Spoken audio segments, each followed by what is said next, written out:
Hello everybody, hello everybody, I'm Manakyn. Welcome to the stream. How's everyone doing today? Hello Raph, hello Indigo, hello Bowser Jr. Watch his hair be messy and the light be on.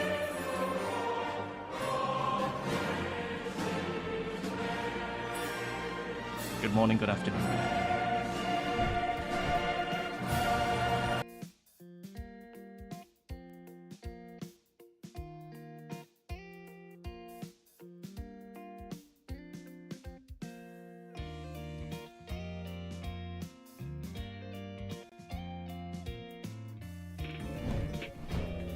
Hello everybody, I'm Manakyn.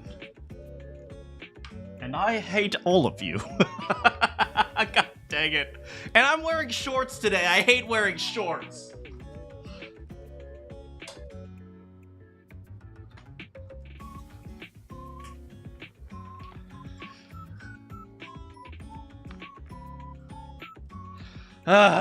Leg. I do indeed have legs, if you could believe it. Which, I mean, let's be real. It's not often that a streamer can admit that they do indeed have legs. How are you all doing? I'm Manakyn. It has been a long day. I tried to do work today. Work got out really late. I went to the gym. I only got to work out for like 15 minutes. And then there was massive traffic because there was an accident, and then there was another accident. There were like 3 accidents plus construction, and I just got home now. And I planned to start at 4:30, but I was like, you know what? I'll give myself a little leeway because I'm smart today. I'll start at 5, and then now 5:15, and we haven't even started yet.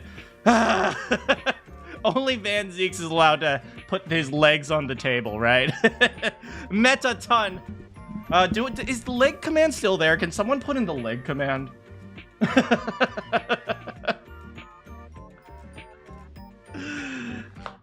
I think the leg command is still there. It's still there.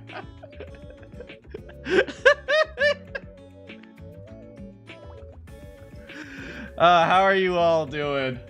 Hello, wait, let me say hi to everyone. Hello, Indigo. Hello, Raph. Hello, Bowser. Hello. Oh, Kiyoma snuck in on us. Hello!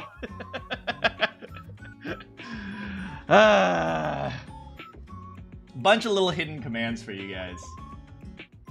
I think, you know, to this day, you guys have only discovered like 10% of the commands. Like, most of them are so completely random, there's no chance you'd ever discover them anyway, but... You're on your 4th Baldur's Gate playthrough. I mean, Baldur's Gate is a good game. What do you want? What do you want me to say? It's a good game, right? I don't think I have a helicopter command. Who are you playing as this time? I think my very first playthrough I played as Losa. Wait, no, that's the wrong game. That's Divinity.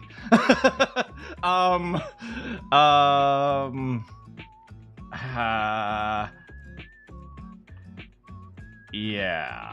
What was I saying? Can you guys hear me, by the way? Am I muted? I mean, you guys have been responding to me. It's been a rough day, guys. I am so disorganized right now. I think I'm gonna treat myself to, you know, I'm gonna eat something healthy today. Because health, man. I'm gonna have tacos and horchata, probably. Okay, let's be real. You're playing as a drow fighter who is a hopeless romantic and ended up with Gale. Ew. Ew, you mean the guy who only cares about knowledge? Gale is married to his textbooks, man.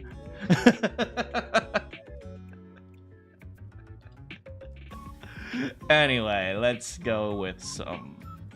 this. Oh, wrong one.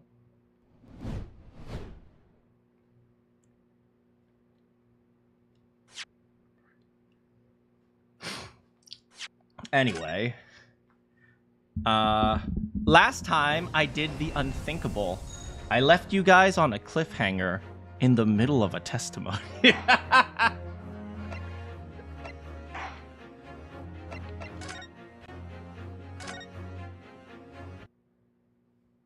Okay.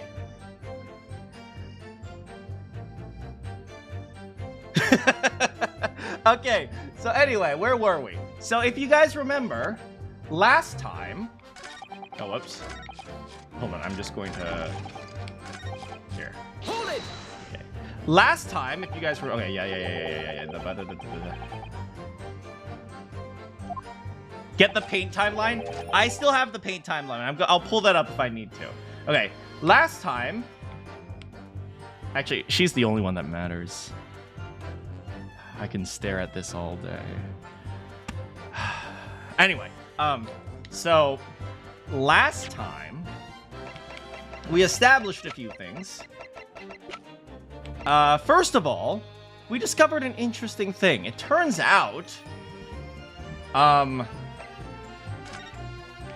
there was, Drebber had a grant with Odie Asmund, but also very interestingly, Odie Asmund seemed to be some sort of like, maybe some sort of like, what do you call it, patron of the Daily Circus, which was the newspaper that publicized Enoch Drebber's discovery of the professor coming back to life. He had a contract. I mean, it was a contract for a grant. So, yeah. Okay. And so we established that it was likely the Professor Waxwork that fell out of the sky. And now we need to establish that Enoch Drebber was indeed at the scene of the Professor coming back to life in order to demonstrate that, what's her name? Courtney Stevens, aka Courtney Scythe, actually put on a fake autopsy or a fake maybe coroner's report in order to verify that the professor was dead, when in reality the professor wasn't. Have we even confirmed that the professor is a man? I guess we haven't. I mean, we're just assuming that it's a man because this entire time we've been saying he, but like, I suppose we don't actually know the professor's identity. It could be a woman, I suppose. Right? Equality, right? Right? Women can be serial killers too. Who says women can't be serial killers? We're gonna bust down this glass ceiling.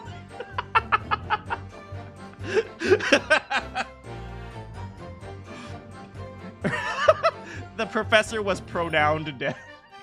God damn. That was such a stupid slip up.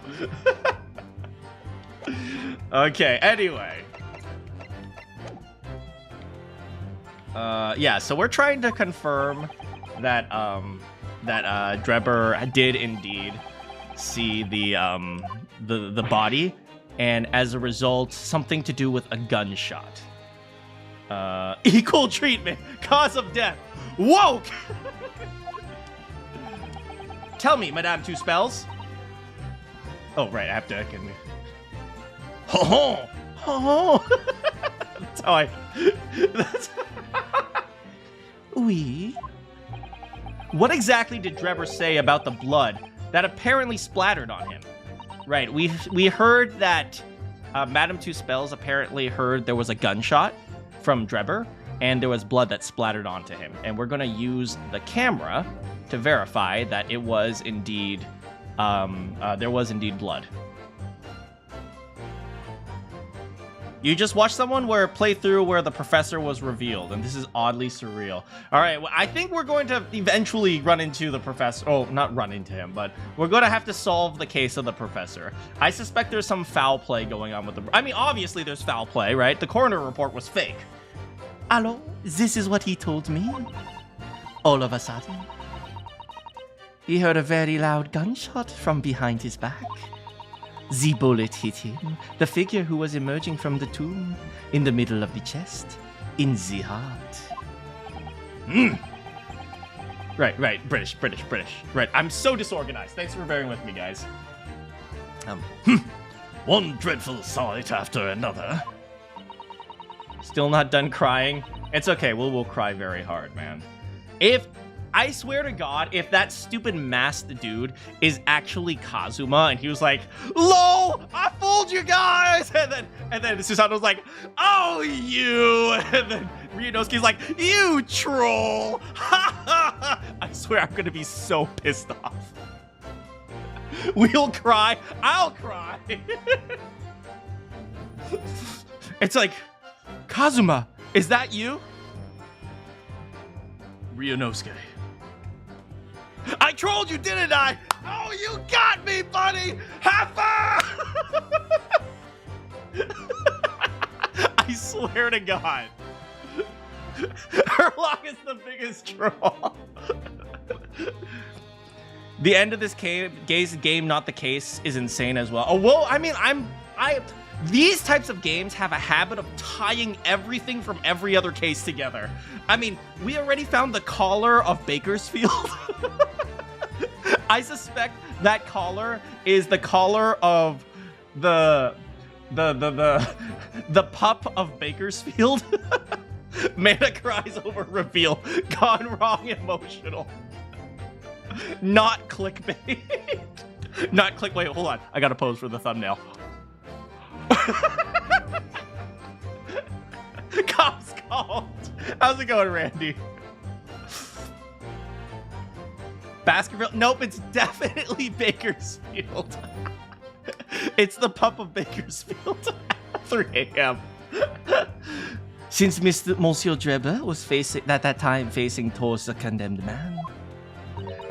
Bakersfield is so much better. The blood sprayed from the wound and splattered on his body. That is what he told me. So, not an experience you would ever forget, is it? Precisely, and I didn't forget it. Because, as I've already said, it never happened in the first place. He's clearly lying. If only I had some evidence to prove it. We can't let him win, Mr. Naruhodo. So we mustn't overlook a single detail, no matter how small. Only if there's an Oyakodon somewhere. No, nor any splattering blood. Are you sure about that? Objection. Last time I lost 3 points because I was too far ahead of the game. I was like, what about this blood? He's like, that doesn't have anything to do with it. Well, damn. Mr. Drebber, do you remember this camera? I think he does. But that is the camera from the fateful night? Yeah, we borrowed it. Remember, we asked permission? You must have forgotten when we asked permission to take the camera. Yeah, we asked permission. You must have not remembered that.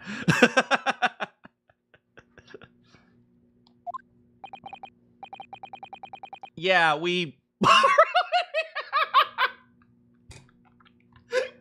Wait, so Ryunosuke straight up just admits that he just took it. Damn. He just yoinked that sucker. It's not blood. It's just hot sauce. No, it's just salsa. Don't worry. How's it going, Slip? Objection. Look at this photograph. Doesn't make you... No, get the freaking nickel back out of here.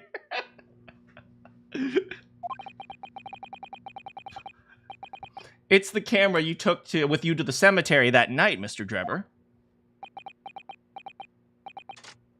And is that supposed to be significant? This kind of camera is rarely seen in our homeland. So my colleague and I were keen to examine it closely. We noticed the lens extends forward on the end of some bellows? Like this. Oh! Whoa, I just noticed something. Ryunosuke is totally the type of person who would get really snarky when he's winning. Hold it! Have we heard Van Zeke say hold it yet? What's that? There. Just on the bellows. It looks like a dark red stain. We have? Okay. Uh-oh. Looks like the robot needs to reboot. That's right. It's a rather conspicuous mark. Here on the bellows, in fact. Good lord! Are you suggesting? Yes, my lord. It would appear we have a splatter of blood. Something that can be confirmed with a simple chemical test. Isn't that right, Dr. Scythe? Oh? Oh?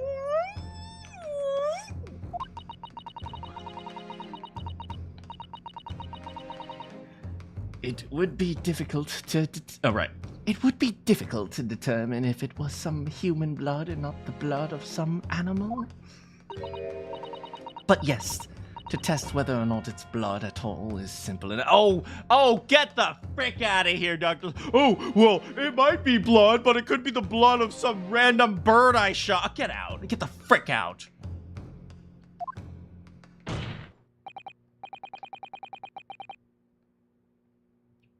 Careful with the Susato voice. Did I use the wrong voice? Oops. On that night in question 10 years ago, you were splattered with blood from the gunshot wound.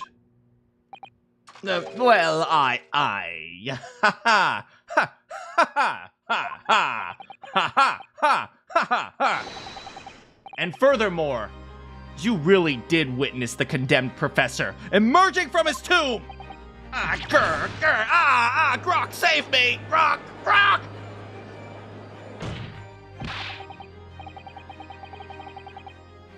There's simply no way you could have forgotten such a traumatic experience. In other words, the only explanation is that you're trying to hide the fact that you saw the professor that night! But why? Why would he want to do that? Because if he saw it, he goes away for murder in this particular case. It's really not that hard. Connect the dots, buddy. You know what? Van Zieks is traumatized. I'll let him have this. He's not thinking straight. He's had a little bit too much wine. Trauma can repress memories. Also fair. Well, let's unrepress that trauma, baby!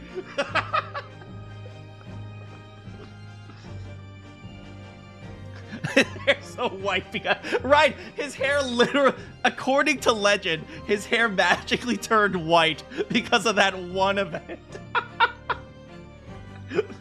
Well, not for his own gain, it would seem. For whose then? Who could benefit? Mr. Drebber is obviously lying in order to protect somebody.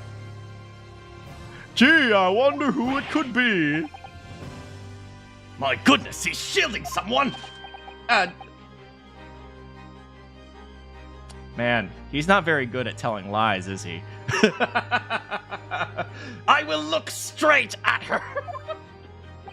Yes, my lord. And clearly, it's someone who doesn't want the truth about the professor coming back to life to be exposed. Well, counsel, who is it then? Who is this witness trying to protect by lying about what he saw that night? Well, gee, could it be Iris? Take that! The obvious answer is Dr. Scythe. Scythe? What? Whatever do you mean? Oh, no reaction. Imagine if the convict who'd been sentenced to death was not in fact killed. Imagine if it came to light. What are you insinuating? And imagine if the convict in question was the country's most hated mass murderer. I still question that. I don't think it's obvious that that he's hated. Iris owes everyone. I'm telling you, Iris is pulling all the strings in behind the scenes. If it was the professor, that would be an unprecedented scandal. You would be revealing government secret. Again. Well, about that. Van Zieks, you want to help me? You're on your own. Objection! Objection! This is beyond a joke. Need I point out that the dead cannot come back to life? What you're suggesting would mean the execution never actually happened. Yeah. Objection! We're gonna get banned. We're gonna get banned from Earth. Once a man is sent to the gallows, he hangs. No one could escape. Not in Great Britain. Objection! But the fact is, maybe Britain ain't so great now, is he? Ow! A toast to exposing government scandals. If that were really true, Counsel, the implications of misconduct would not stop at the supervising coroner. Remember what I said about this? Right? In order for this to actually go through, there had to be failure across multiple levels, at multiple areas, across multiple individuals. So it's like, it's not just the coroner who failed. The executioner had to be okay with it. The, was it Barley Prison? The Barley Prison supervisor had to be okay with it. The members of, like, the court at the time had to be okay with it. Like, what is it? The medical examiners had to be okay with it. It's like, there are failures across so many different levels to allow this to happen. Barclay, sure, thank you.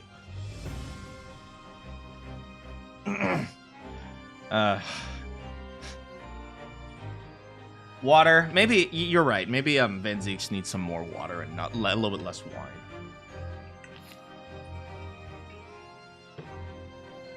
The implications of misconduct would not stop at the supervising coroner. It would taint the honor of the entire judiciary from the ground up. Hey, Sams.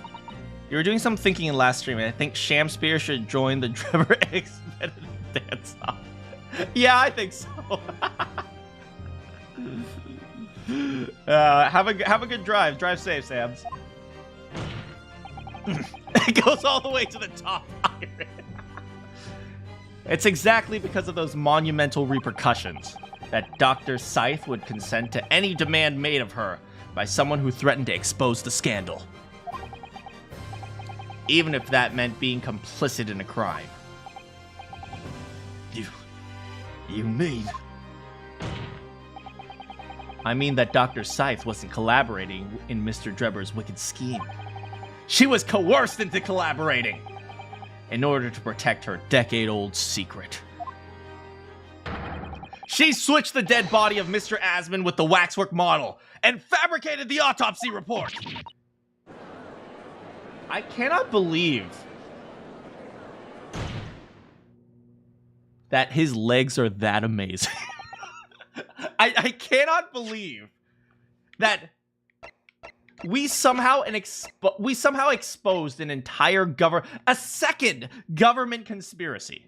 A second freaking government conspiracy because of some guy's, like, poor science fair project. Sorry, Hairbrain. This trial has nothing to do with Hairbrain anymore. Lord Van Zeeks! Those legs. Pray, forgive my freshly filled hallowed chalice, and a whole raft of other discourtesies now. Imagine it being exposed by an immigrant. Immigration! Goodness me, those legs! It's just the sort of tall tale Londoners would enjoy, I grant you. An executed killer rising from the dead. A Scotland Yard cover-up. A conspiracy at the highest level. So let me ask you one thing. What's that? If the condemned man really did emerge from his tomb that night, only to be shot in the chest, who pulled the trigger and disposed of him forever? Well, I actually have no idea. That doesn't actually matter because right now we are not currently on trial for the murder of... Was it Aishin? No, Aishin was Jezile Bread. I was gonna say the professor's name, but I don't think we actually know the professor's name. The professor. 950. Yeah. We have too little information to work out at present, I think. I couldn't agree more. And another glass. The Old Bailey is no place for wild fantasies. The professor's name is Hakase. Is that a pun? Hakase. The case. And have you considered this, my learned Nipponese friend? Ha, K. Considered what? Do you realize what a dangerous endeavor it would be to coerce this woman into criminal activity? It's tantamount to declaring war on the entire British police force and judiciary. Quite! Hard to imagine any sum of money being offered for research could warrant it. Why, to rely on some stage deception when so much is at stake? It would be madness! Wah, Luigi! Well, I suppose. And this was no petty crime either. The victim was murdered. A man who'd already invested money in the venture and would be instrumental in future profits too. Yes, I had no reason to kill Mr. Asman at all. Are you sure about that? Or are you forgetting that this death results in me not receiving a single penny? The court is already aware of the contract between myself and the victim, no? There is the contract, that's very true. I like how in the background the bass drum is almost like a heartbeat. Boom, boom, boom, boom, boom. It's actually really good. I really like the music of this game. The motive for this case runs deep, though. I can feel it. Using threats to force the head of the forensic investigation team to cooperate. That's extreme. Especially for a government grant he had no guarantee of receiving. If the research grant was the aim, taking Mr. Asman's life would have made no sense. Which means the grant is a red herring. Mr. Drebber's motive wasn't money at all. He was just trying to kill Mr. Asman. But why? What was his motive? Your time is up, my learned friend. No, that was a little bit too friendly. I'd say you have one last chance before the jury lose their patience with this charade. That was my phone. Let's see if you can back up your heady proposal, shall we? Mr. Van Zieks, you literally just broke one 2 minutes ago, please! How do you explain why this engineer would throw away all caution to the wind and threaten his own country? He's at 1K. I know, it's crazy, man. At this point, I'm not prepared to listen to more of this outlandish conjecture without proof. So, counsel, present your evidence. All right, who exactly was Mr. Asman to Drebber?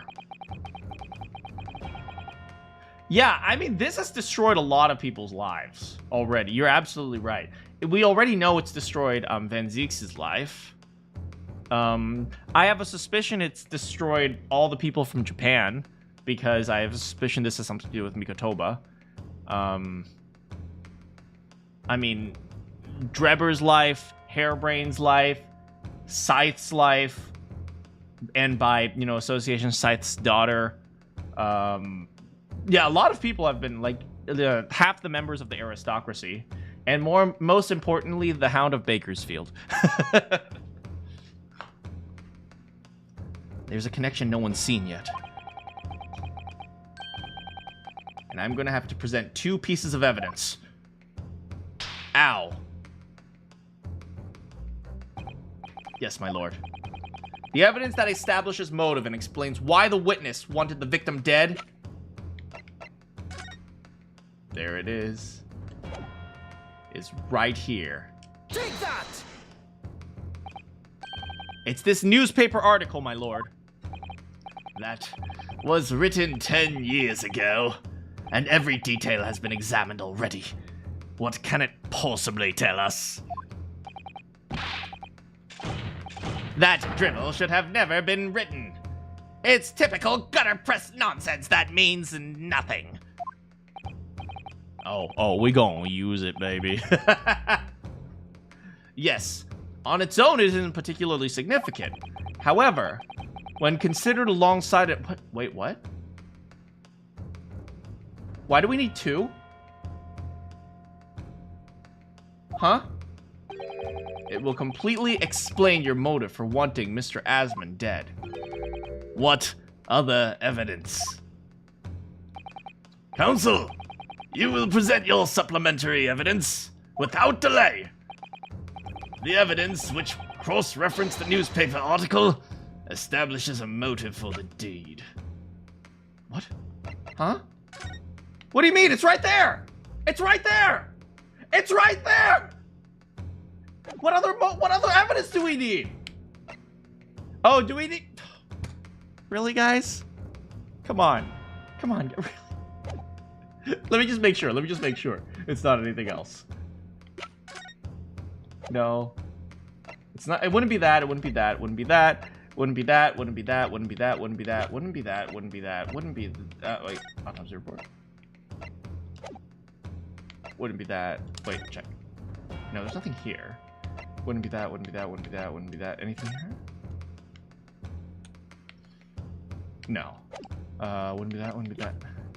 Come on, guys. Come on, guys. Can you not... Please. Please. Please. Please, guys. Come on. Here you go. Take that! It's this contract, my lord. Mr. Drebber, this is the contract you signed with Mr. Asmund. Yes, that's right. The very document, in fact. Oh, also, for those of you who do give hints, don't think I'm ignoring you. I'm not specifically ignoring you. It's just when I'm trying to figure out the puzzle, I kind of just don't look at chat sometimes. So if it seems like I'm ignoring you, I'm not really ignoring you. Sometimes I just am focusing on the puzzle, so I don't even see the hints. So yeah, just wanted to make sure, guys, you know that. It proves that I had no reason to kill the man. No, I'm afraid not. What? Wait, did I seriously just say no you? I couldn't have killed him. No you. Ah, dang it. There's something very significant that this newspaper article and the contract have in common. Really? And it's that common link that shows very clearly why you were determined to kill Odie Asmund. It seems the defense has uncovered something the rest of us have missed. So, my learned friend, point out what these two pieces of evidence have in common. Where exactly is the link between this newspaper article and the contract? Really, guys? Come on, guys. Come on. Take that! What these two pieces of evidence have in common is a signature. A signature! I mean, come on. He didn't think to sign his name slightly differently.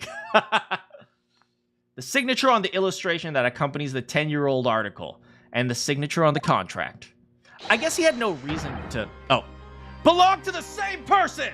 I guess he had no reason to sign differently, because he didn't specifically know that Drebber was going to come after him.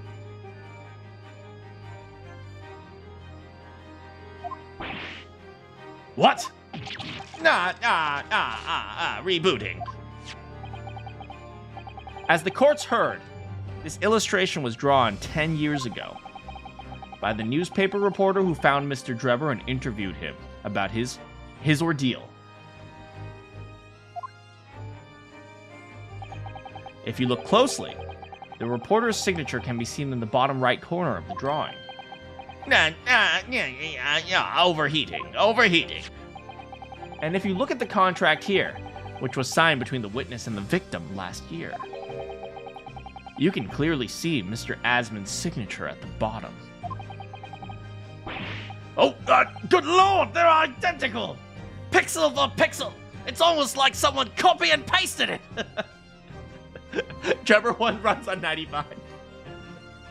I'm upgrading to 98 next year. In short, the journalist who drew the illustration and wrote the article published about Mr. Trevor 10 years ago was the victim of this case, Mr. Odie Asman. Ba-da-da-dun. Objection! But explain to the court why. Why would that constitute a motive for the witness to murder Asman? Well, if you think back, you'll remember that Mr. Trevor talked about his article in the testimony. Yeah, Naruhodo's got him now. Grave robbing, you say?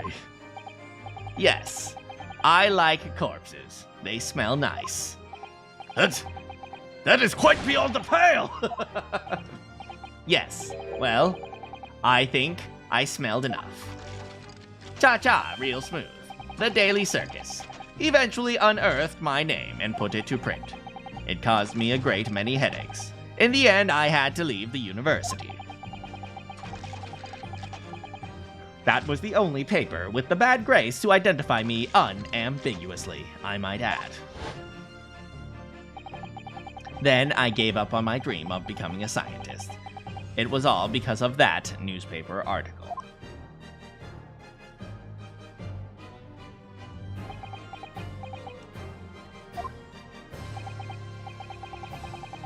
At the time, you were a student of the University of London who dreamt of becoming a scientist. However, this single newspaper article changed your entire life.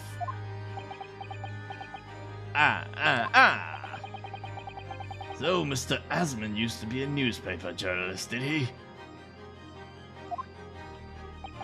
He did, my lord. In fact, it's a widely held belief that Asman managed to position himself at the heart of this criminal network, thanks to the many dubious connections he made during his time as a reporter. Oh, that makes sense, kind of. I mean, a little bit. Like, if he's reporting on things and he's like, he's like helping people out in order to like, give them a favorable review or something, or like ignore some news. That does kind of make sense. Journalists are sketchy. So you had to give up your dream and leave the university. You lost everything. Eventually, you found yourself working in the field of science, but only in the shadows. And all because of that article, written by Mr. Asman. Enough!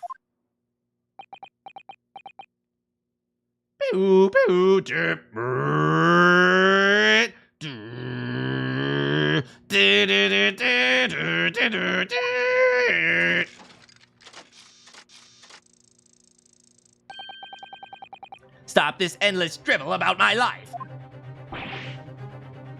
Oh, it sounds like somebody's upset. Explain yourself, Mr. Trevor.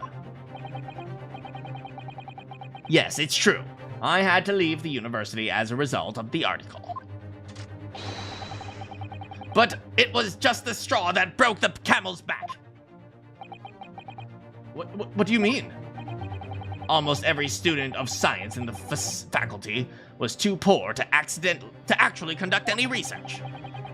But they struggled on with their hypotheses anyway. We all did, only to have them taken by vultures. Oh, so after you come up with something, a rich guy takes it for themselves and uses it to make money. Yeah, sounds about right. Sooner or later, you knew your ideas would all be stolen and patented by some wretch or other. After all, good gracious! Making a name for yourself as a scientist in a climate like that was a miracle only a select few geniuses could ever achieve. Personally, I wasn't one of those geniuses, so it was hardly a wrench. Being forced out of the university because of low gate was the best thing that could have happened to me. Objection! Mr. Drebber, do you genuinely... Oh, this actually hurts, man.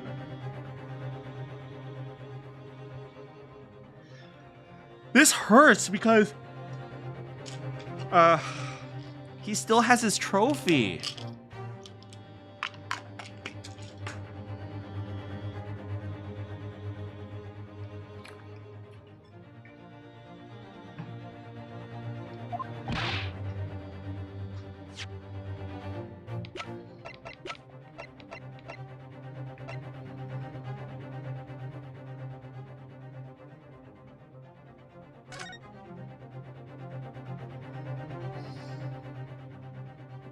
Like I said, he's a terrible person.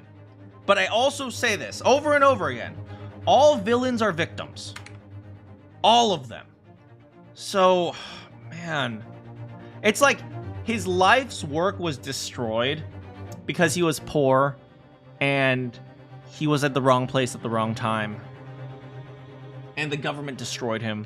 And also, I mean, he was exposed for grave robbing, but let's be real here. I think it was like a widely accepted fact that all the students grave robbed. So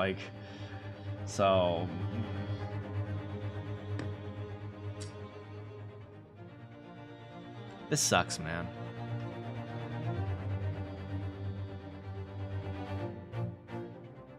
And you know what the worst part is? Like, with this trophy, he was probably thinking to himself, oh, I could probably do it. I could probably, you know, actually be one of the people who can become a scientist. I just got here. Why are we saying the government hates poor people? Well, this poor person in particular. It takes one bad day. Yeah. It just takes one bad day, right?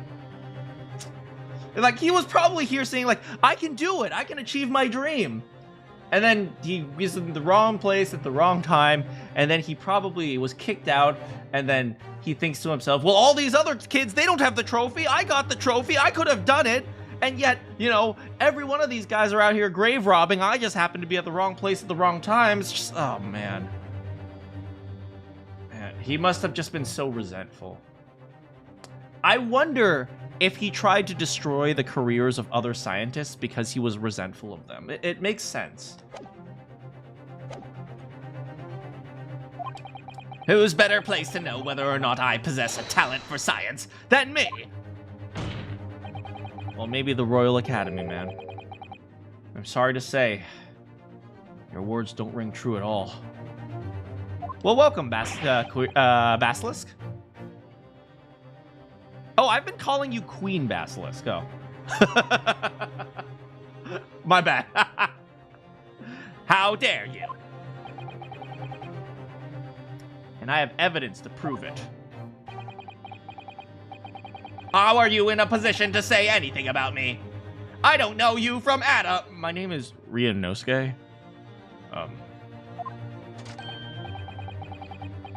Fine. If you think you have evidence, go ahead. Show it.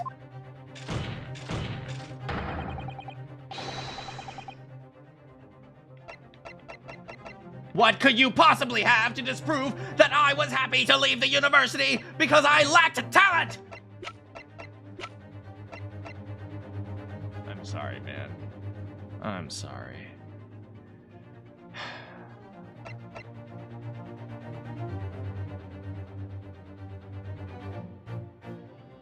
I'm sorry, man. Take that! Do you remember this, Mr. Drebber? We found it at your workshop. Is that a Royal Society trophy for excellence in science? Drebber lacks a brain if he thinks Ryunosuke is stupid. Let's be real here. All right, come on, let's be real here. Ryunosuke is not, is kind of stupid. Let's be real here. Okay, let's be real here. What exactly is this trophy, Council? It's the greatest honor that can be bestowed on a young scientist, my lord.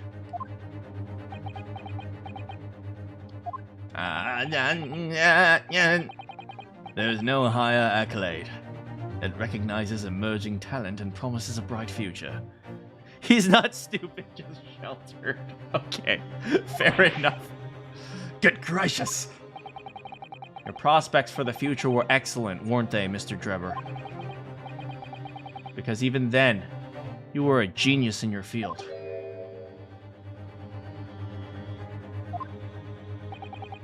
But you lost everything. You had no more future. Your talents would go to waste. All as a result of this one newspaper. Man.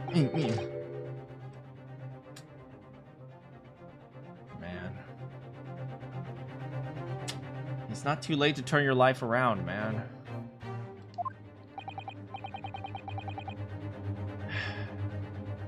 I don't know when you realized who Mr. Asman was. But when it dawned on you that he was the same journalist who 10 years ago ruined your life, it's abundantly clear you had no intention of forgiving the man.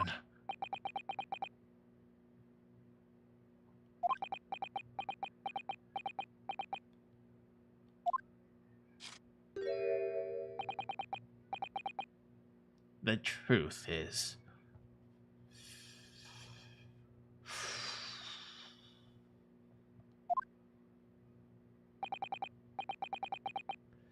finally, he's going to...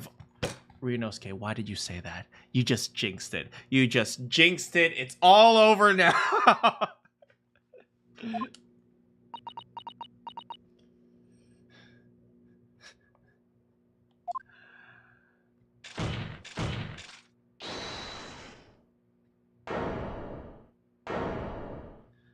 Okay, what is this, man?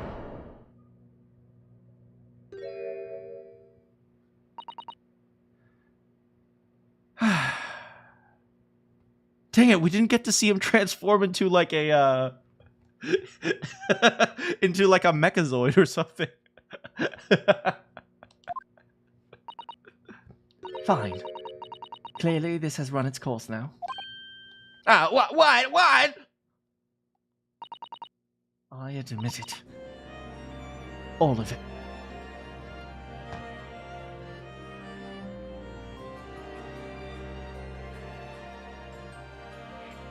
Oh my god, there is going to be rioting.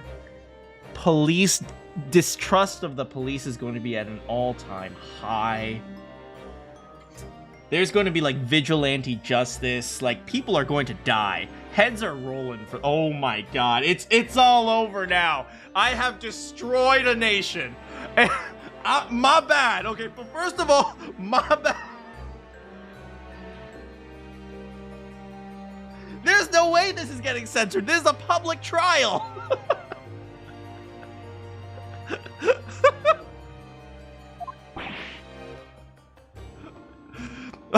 He is a transformer. Have you seen like the mechs on his hands? I better not be shot in a few minutes, man. People are going to be out there with picket signs. What are you doing? It's exactly as the Japanese man said. I was coerced into going along with this man's plot to the murder of the victim. On the condition that he kept my dirty little secret from 10 years ago.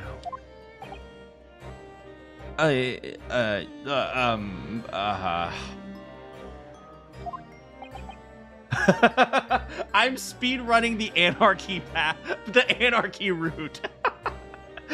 The entire nation collapses because of one Japanese boy. This is nothing? Alright, we'll have to see. No. Good lord! Dr. Scythe! Do you realize what you're saying, woman? It's all true. That day, when I arrived at the Crystal Tower and saw the birdcage, who would win, the greatest empire in the world versus one Nipponese boy? My heart nearly stopped beating. Are we gonna see his face? No, still no. I'm telling you, it's probably something. Whoever this is probably has something to do with Mikotoba. I'm telling you. That memory from a decade ago that I'd done my best to bury deep inside myself. It was the professor again, staring me in the face.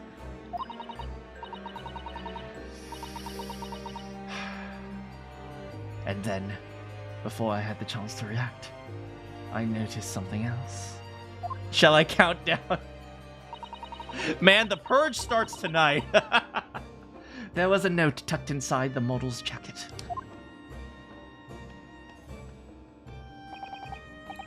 Dr. Scythe, you will go along with my plan.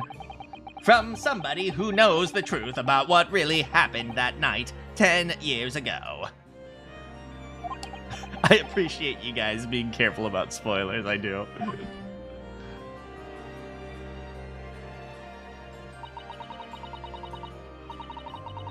All the instructions were there on the note. Every detail was meticulously written out.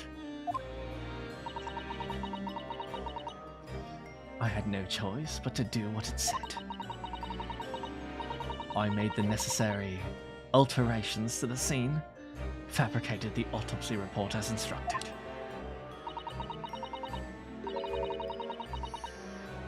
There was really no other choice. It had to be done to protect the judiciary. Oh, judiciary. I can only apologize now. I mean, you do realize you're going to jail for life, right? I don't know. It is conspiracy to murder. I don't know if the British court at this era, or in general, I don't know much about British law. I don't know if that holds the same level as murder. But, like, I don't know, like, national conspiracy. Honestly, I'm going to be honest. She might go... The crime of confessing this might be higher than the crime of murder. I'm going to be honest right now. This is like... okay. Excuse me for being political for a second. This is Snowden level stuff. Call her Edgeworth the way she updates the autopsy report.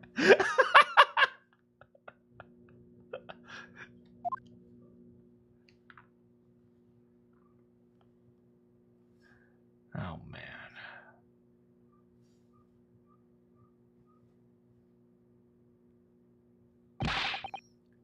Why on earth would you... Oh, right. Why on earth would you buckle now, woman?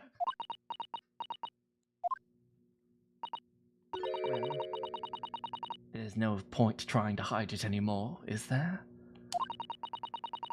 I would have done anything to stop it from coming out. Even collaborate in a murder. But the great lie about that execution 10 years ago has been exposed by one Nipponese boy. The entire courtroom's just... except for Herlock Sholmes. He's just sleeping in the back. What did it... No, did they confess about everything yet? Whatever happens, I'm finished.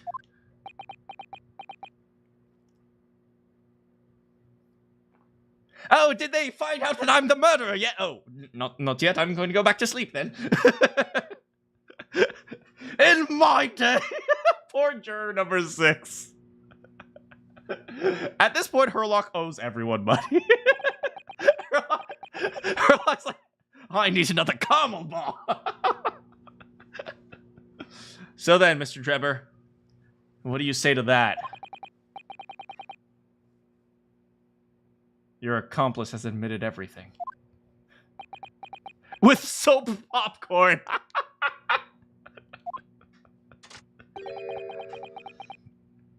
Surely it goes... Oh.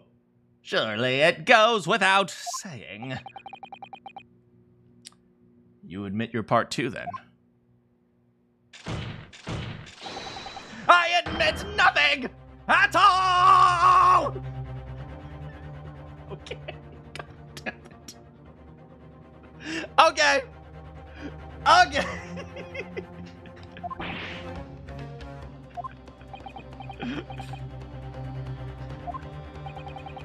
Have you forgotten about the kinesis machine that was ripped to shreds by an explosion that that happened to Activate the same time that I set it to another explosion. Nothing. Short of me admitting to a crime, there's really no possible way for you to prove I did anything wrong. Oh, pain. Order! Whatever this man says, I admit everything. He threatened to expose my secret, so I went along with his plan. And Lord Van Zeeks... Yes? I hope you'll accept my apologies. Whatever happens next is in your hands, of course. You're just picturing her like, I will take apart this arm now. yeah, for some reason, Esmeralda is still standing over there in the corner, just carving another picture of Shoals. I've heard more than enough now. I hereby present the final findings of this court. In this trial is not the proper forum in which to pursue the alleged wrongdoings of Mr. Drebber. The defendant is Professor Albert Harebrain. Very true. It had You are not going to say, oh, and it just so happens we couldn't prove anything, therefore, I guess we'll just assume that Harebrain did it!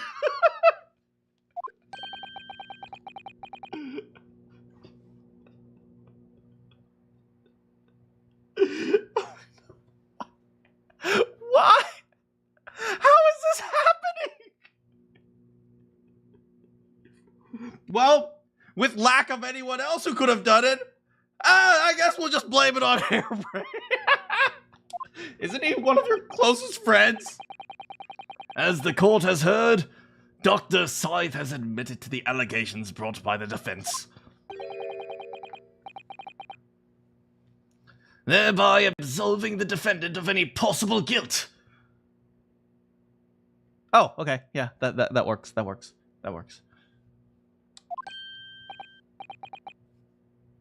Perfect. You mean... At the present time, the conclusion of this court is that the defendant was not involved in any wrongdoing. Does the prosecution have any objection?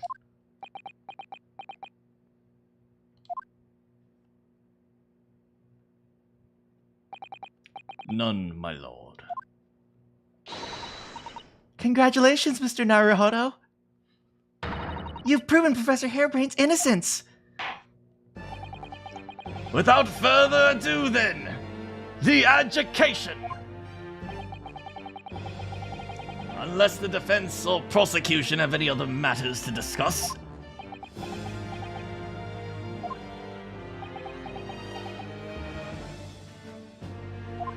Ryunosuke, no, Ryunosuke, stop, Ryunosuke. Sholmes is right now in the stance. Do it, Ryunosuke. Continue the trial. Do it. I don't know. This doesn't feel quite right. Why did Dr. Scythe suddenly admit to it like that? Is everything all right, Mr. Naruhodo?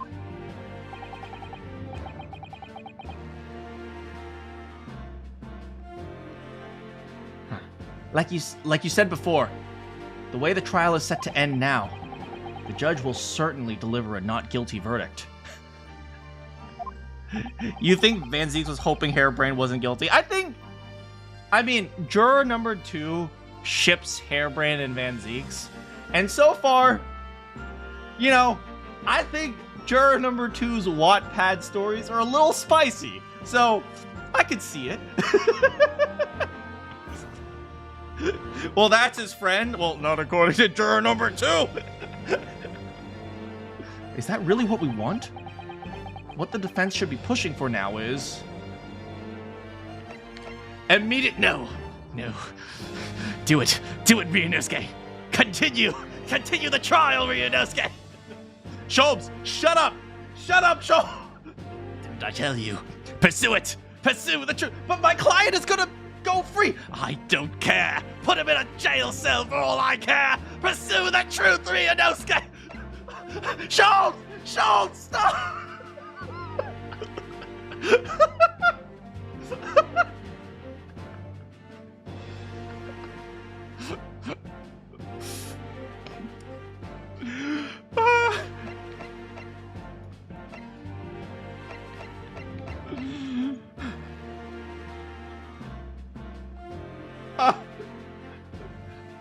Do it, or I won't feed Iris tonight. No!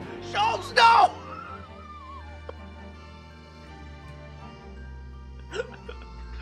Do it for Iris!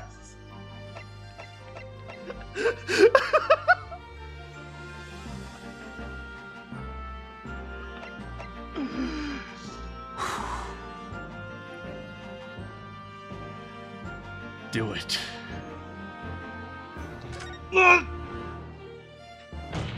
Objection! The defense objects to the trial ending at this time, my lord. I beg your pardon.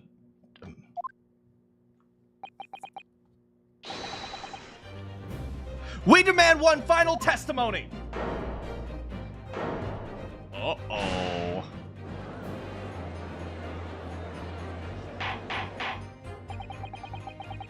You do realize I'm about to advocate in favor of your client?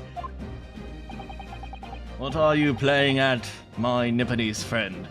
You see, I may have secured a not guilty verdict, but I haven't exposed enough government secrets! Why would you want to obstruct the conclusion at this point? No defense lawyer in his right mind would do that. That's right. I'm not in my right mind! Mr. Naruhodo, what exactly are you thinking? The truth. The whole truth, and nothing but the truth! Right. Yes. Ryunosuke, I need to free Snow! Oh man, the government is gonna murder us. It's like we are gonna be on every single government hit list at this point. Every single one of Britain's allies is gonna be out to get us now. Yeah, Shoulder's just sitting on my shoulders like, get off me, you're heavy. We're so gonna be out. The government's gonna destroy us. In hindsight, I'm the little devil on your shoulder. Do it. Do it, Mr. Naruhodo. Do it. Do it so I can laugh. To the bitter end.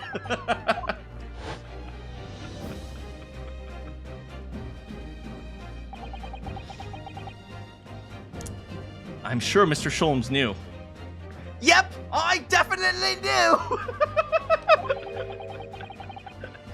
He must have deduced this would happen. You're giving him too much credit. You're giving him too much credit. He just wanted you to keep going for his entertainment. Come on, Ryunosuke. Schultz just ran into it, pretty much. Yes, I'm here in court to advocate for my client, but apparently not. And to secure an acquittal. Obviously. But that's not all. I believe I have the duty to the court to pursue the whole truth of the case until every last detail is laid bare. And that is why the defense calls for further testimony from Dr. Scythe. Testimony from me? About what? About the nature of your collaboration with Mr. Enoch Drebber. In case it's escaped your attention, I've already admitted to everything. Hold. This is something that has actually been eating on my mind for a second.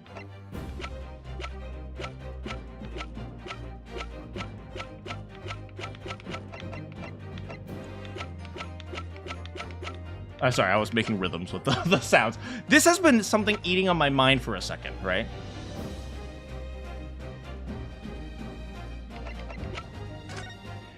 Not this one, not this one, not this one. If Scythe... Okay, hear me out for a second. If Dr. Scythe can make up an autopsy report, right? She's just making it up, right? How do we know who the killer is? Right? Hear me out here. Hear me out here, right? If Enoch Drebber was the killer, it's because... Okay, if Enoch Drebber was the killer, it means the machine killed him, right? But that's not what the autopsy report says. The autopsy report says, the wound was something that pierced his heart, which means someone needed access to, what's his face? To what's his face? What's his face? I don't even remember his face. Oni Asman. But the only person who even had access to Oni Asman was Scythe. So Scythe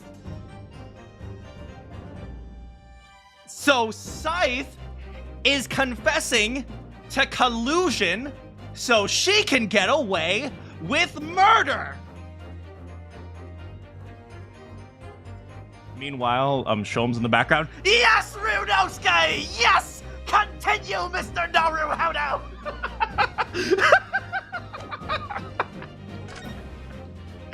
Okay! Let's get Enoch Drebber off the hook!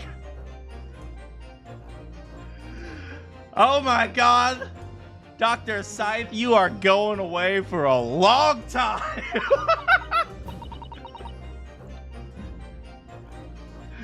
The whole truth has already been revealed. I mean, he's going to jail, but... I feel worse for Drebber than I do for Scythe. Let's put it that way. So if there's one person I want to get the lesser crime, I would prefer Drebber to have the lesser crime.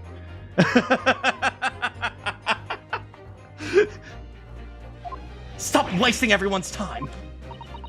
As his lordship made very plain, your client will get the acquittal you want for him. I mean, I'm going to be fair. This also is completely not my responsibility. It's not my responsibility to demonstrate. It's my responsibility to prove innocence. It's Van Zeek's responsibility to prove it was Scythe. Let's be real here. As his lordship made very plain, your client will get the acquittal you wanted for him. There's simply no point in protracting this business further with another tedious cross-examination. Objection! Oh, my leg!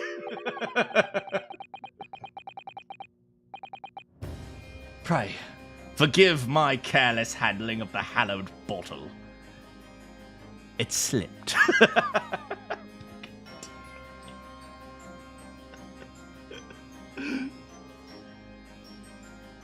How many bottles of human blood do you think he's gone through in this one trial?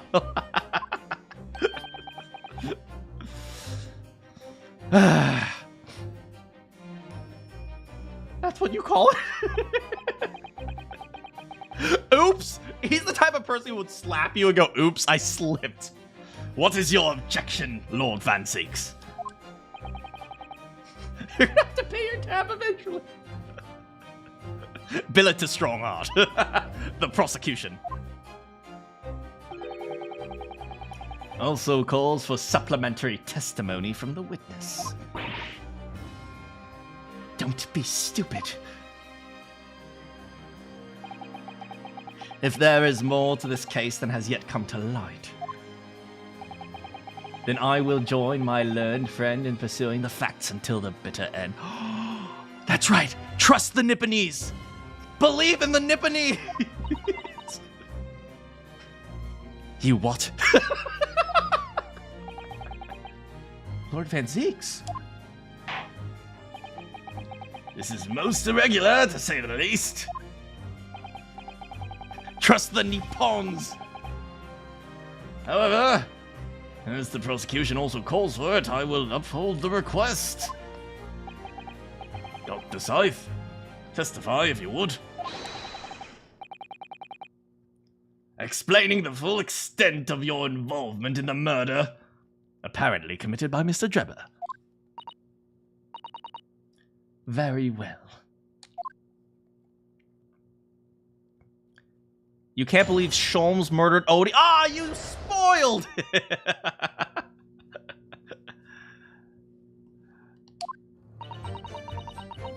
I'm glad you made it home. My hair is all weird right now. Ah, frick. It all began at the scene when I saw the waxwork and the note tucked inside its jacket. The actual body of the victim, as indicated in the note's instructions, was beneath the experimentation stage. The body had to be arranged in certain ways to implicate the defendant, which was my job. I enlisted the help of the forensic investigation team to dress the scene appropriately. Wait, so that means the entire forensic team knows about this. Okay, so this really is like a massive government conspiracy. The truth about the execution 10 years ago is a state secret of the highest level. I had to protect it.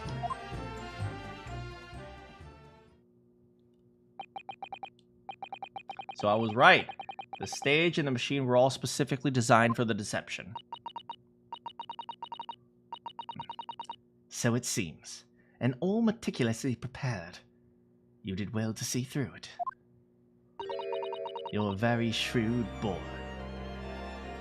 Oh my, look at her smiling at me. I take it back. She's not guilty. I take it back. Hey, Dr. Scythe. You look very nice. It was Enoch Drebber. It was Enoch Drebber. We're done here.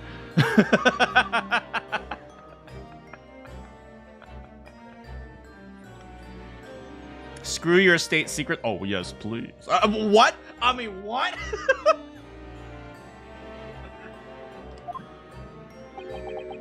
So kind of you to say. And what is this about the autopsy report? All I did was record the location of the body being on the crystal tower, instead of under the stage. That's all? That's terrible corruption! Only my team were aware of the deceit, and then only under my explicit instructions. Nobody else at Scotland Yard knew anything, I assure you. Dang, I just got 11 sims. What the frick, guys?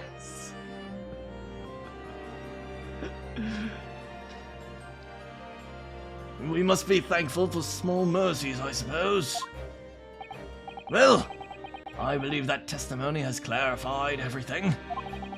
There's no particular need for cross-examination. No, I disagree. I can't shake the feeling that something's wrong.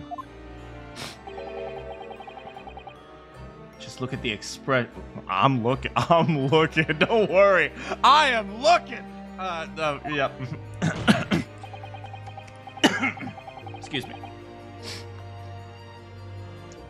It's the defense's right to cross-examine the witness. Time for 11 more sips. What is it about you Japanese that make you all so doggedly persistent? Very well, if you so desire, counsel. Proceed with the cross-examination. Yes, my lord. All right. We got her. We got her. We got her. Don't worry, I'll take good care of your daughter.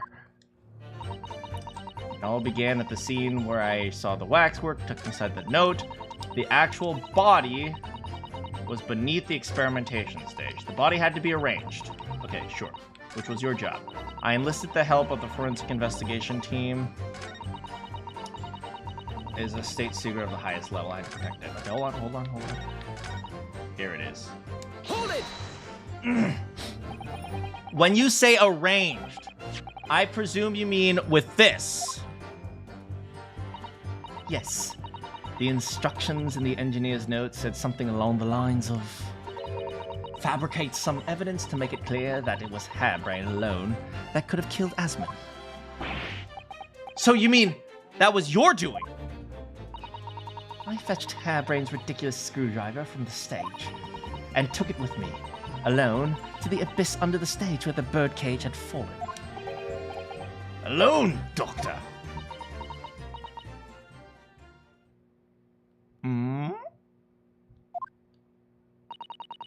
I didn't feel it would be appropriate to involve anybody else in at that particular part of the deception.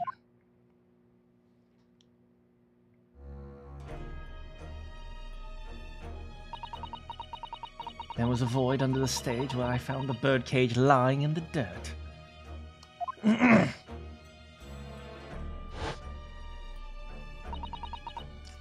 I approached it, leaned down and slowly opened it up.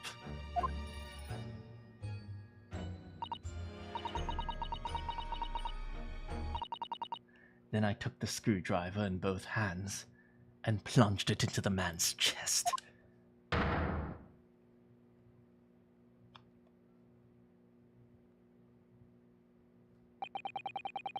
And then you noted in your fake autopsy report as a fictitious cause of death. Exactly. So the actual cause of death was? The trauma resulting from the 30-foot drop. Are you sure about that? Are you sure about that? My word. What is it, Mr. Sato? Something about Dr. Scythe's last statement is playing on my mind. That's all. Yes. Her smile plays on my mind, too. But Dr. Scythe!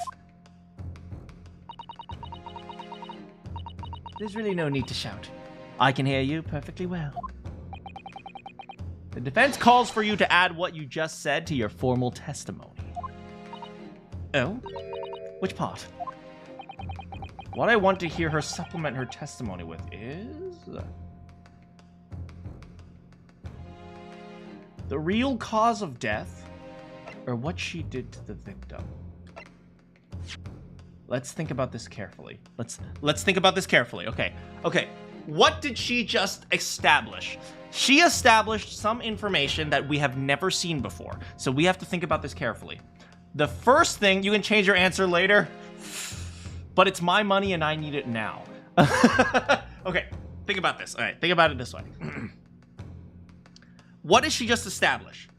She established the scene under the stage, something that we have never analyzed before. So there are multiple details. First of all, Asmund was dead under the stage. Then she plunged the screwdriver into the body. 1, he was dead. 2, she plunged the screwdriver into the body. And then afterwards, she took it out. I know that, right? Because the screwdriver was found on the stage. But she plunged it in, she took it out. But let's think. Like, what else did she establish? She established she went in there, Asmund was dead, the birdcage was on the floor. Let me check the birdcage real quick. The birdcage was here. Okay, so that is consistent with the fact that it dropped straight down. In theory, landing on your feet would probably lessen the impact, but it still is very possible for it to, if you land like that, it could still damage your spine, and it could still potentially kill you with a damaged spine. If you fall from a high enough height. So that's not inconsistent. But the question is, how did he die? Right? And if we are calling into question who the murderer is, we need to call into question how he died. And if we need to call into question how he died, we need to call into question the actual stabbing versus the falling. We don't have information about the falling, but we do have information about the stabbing. And we have multiple pieces of evidence that that relate to the stabbing. The first one is this. I don't think we're going to get anything out of that. Although it is a really nice flathead screwdriver. Hopefully we can wash that and I can keep it later because I need a flathead screwdriver. Second, okay, we have that. And we also have an image of his body. Wait, hold. We have this. It was stabbed. But, and hear me out here. Hear me out here. Hear me out here. Hear me out. Hear me out. Hear me out. Hear me out. First, she went to the crystal tower, and then she saw the body, right? And it wasn't this body. It was the wax body. And so she saw, and she was like, oh, look, it's a wax body. Now I need to go to read the note, and then, oh, I guess we have to clean this up. So then she cleaned that up, and then she went over here to this body, and then she had to clean up this scene. And so from going there to coming under the stage, probably would have taken like a good 10 or so minutes. Right? And so, if it took a good 10 or so minutes, Asmund wouldn't have just been dead. He would have been dead. And if he was dead, then his organs would have stopped. And if his organs would have stopped, there's no way he'd be bleeding!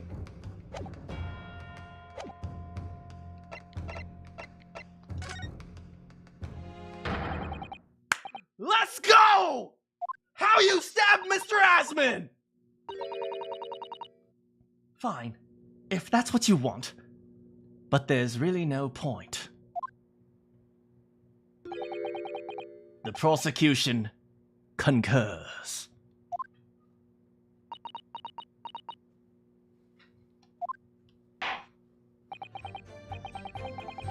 Very well.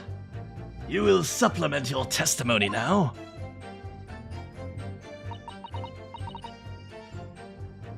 If you wish, my lord.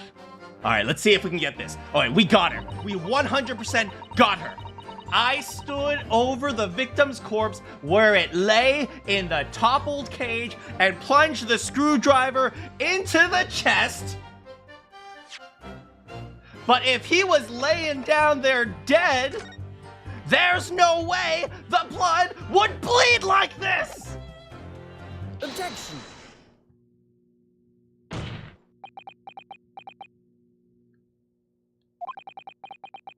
I've got a nasty feeling, baby. That this inconsistency points to an extremely uncomfortable truth. Oh. What on earth is the matter, counsel? Have you lost your tongue? I apologize, my lord. Dr. Scythe, in the last statement of yours, there's just one point that seems to defy explanation. Uh-oh! Out with it, my learned friend. Hey, he's not saying my learned Nipponese friend. He's becoming less racist. There's an obvious inconsistency between your description and this photograph.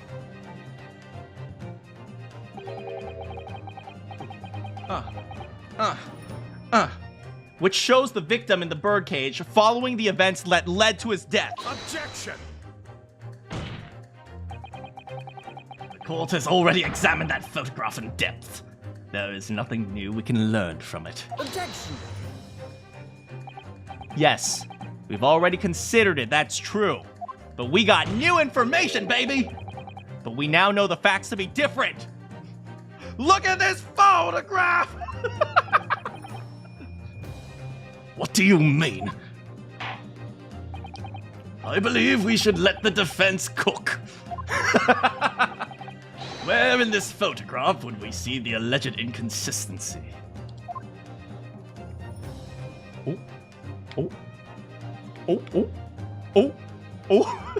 I'd like to think, as I'm slowly moving to point to it, Scythe is going,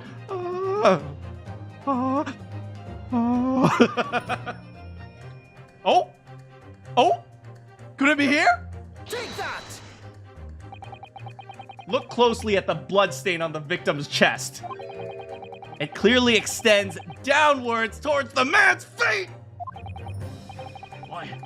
Why is that significant, counsel? If the victim was stabbed moments before the kinesis machine was set in motion, that's entirely expected. Oh my god, this is so deep. It works because of the original idea, but now that the facts are changed, we have to re-examine an established fact that we already established, even though we established it incorrectly. And by establishing this fact, we unestablished the previous facts of the case. Like, goddamn!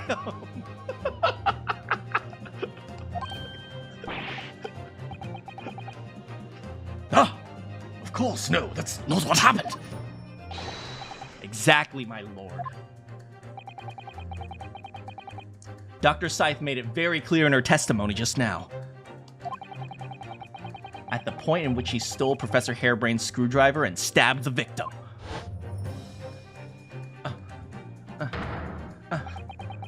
Was after the grand deception was set in motion, when the birdcage had fallen below the stage and out of sight. From the shape of it, it's clear that the birdcage would have fallen on its side after the 30-foot drop. And if the victim had really been stabbed while inside the birdcage, the blood from the wound would have spread out equally in all directions. For it to have formed on the longitudinal appearance as we've seen in the picture is inconceivable. Looks like somebody hasn't been paying attention in med school! Given that the victim's blood seeped vertically downward from the wound, it must be the case that when you stabbed Mr. Asman, he was standing up. In short, Dr. Scythe, your latest testimony was a total fabrication! Let's go!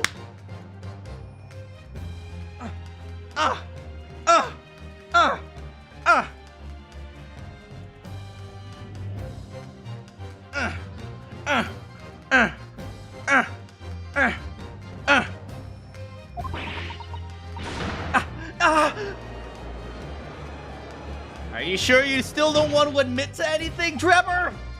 I knew it. I was right. Now I've identified the contradiction. There's only one way to explain the facts. See? I told you you should pursue the truth. Shut up, Shobs! We've all been under a great misapprehension here. What sort of misapprehension? Dr. Scythe. You claim you were coerced into helping Mr. Drebber as a result of the note he left in the waxwork. You claim that you made changes to the scene of the crime to implicate the defendant. Okay, my argument was close enough. And you claim that you authored a fake autopsy report to cover your tracks. But one of those claims is an out-and-out lie. Because the question of what the bloodstain really tells us has only one possible answer. If that is the case, what is it, man? It's more physics, fair. Counsel, you struck upon a revelation. Tell the court which part of Dr. Site's story is shown to be a lie. How she was coerced. The autopsy report. I mean, we already know that the autopsy report is fake. Which part of Dr. Site's story is shown to be... Wait, frick. I want to make sure. You claim that you made changes to the scene of the crime to implicate the defendant. That is true. You claim you were coerced. And you claim that you authored a fake autopsy report. Alright. You claim that you made changes to the scene. That is true. Absolutely true. You claim that you authored a fake autopsy report. That is true. You claim you were coerced. Hold. Hold. Hold. Hold. Hold. Hold. Hold. Hold.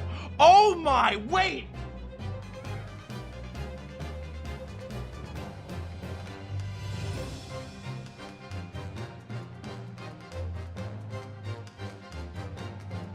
She had her own motive for killing Asmin! Oh my!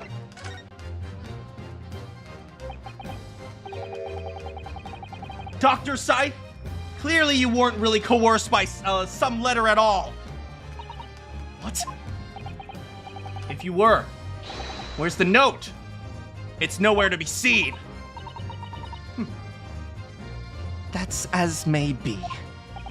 So why don't you present it to the court, if the assertion vexes you? Obviously, I've already disposed of it, and I'm not vexed in the slightest. Imagine being such a shitty person. Two separate people. I'm pretty sure it's like 100 people want him dead. Counsel, need I remind you that it was you yourself who established the coercion? What? What? What are you talking about? No, she absolutely has her own motive. I may be too far ahead. Oh, frick. Feeling vexed, my Nipponese friend. Very? But there's no question that the coroner's testimony was built on a tremendous lie. Which part of Dr. Site's story is shown to be a lie? I wonder, if I get this wrong, will Hairbrain go to jail? Hold on, let me save. Let me save just to be safe. Yeah,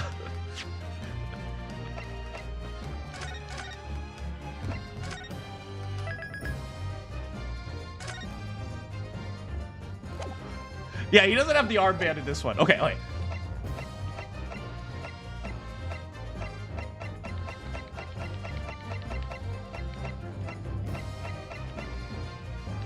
I mean, the stabbing of the victim, are we saying that, like...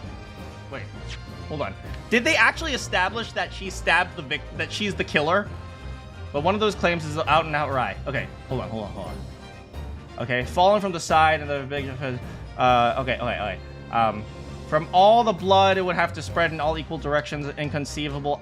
Given the victim's downward, he must have been standing up. In short, your latest testimony was a total fabrication. Yes. Now I know the contradiction. We've all been under a misapprehension here. You claim that you were coerced into helping Mr. Drebber as a result of the note he left in the waxwork.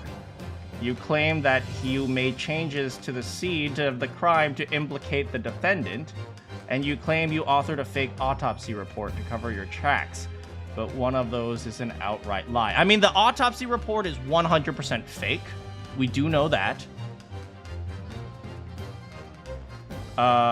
We also claim that you made scenes changes to the car. Okay, but one of those. Wait. I mean, you have 15 people. No, here's the problem. Here is the problem with this. It is such a vague question. That is the problem. Like, it's obvious to me. It's become obvious. She clearly has a motive for it, and I don't want to. Okay, I'm gonna spoil it. She is clearly being forced to fund Asmund, right? She is clearly being forced to fund Asmund. That is the $500 scalpels, or the 500 scalpels that she's buying. That is clearly the case.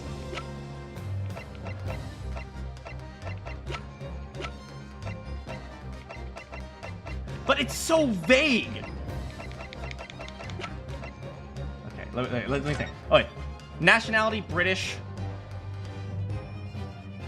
Broken vertebrae, most likely resulting from a considerable impact. The stabbing of the victim.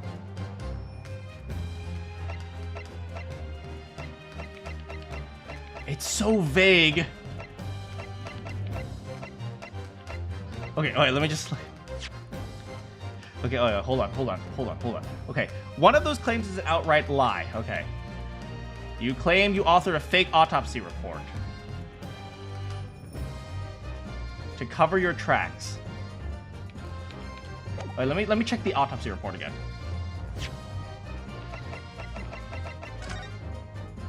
Okay, death 220, hemorrhage wound, additional observations, broken vertebrae, most likely resulting from an impact after a sudden fall from a considerable height. You know nothing, you're just here, thank you. Okay, wait. The stabbing. Okay, let me tell you. It's obvious to me. I'm just trying to figure out what the game wants me to say. Okay, so first of all, this is the idea, right? She is actually the killer. She is clearly the killer. She's the killer. She stabbed him. She stabbed him, and the reason she wants him dead is specifically because she is actually being threatened by Asmund. Asmund is actually forcing her to fund his own black market dealings by, I don't know what... It's because Asmund also knows about the professor. That's why. Asmund knows about the professor, so he has been threatening her for the past 10 years. That is her motive. That is 100% her motive.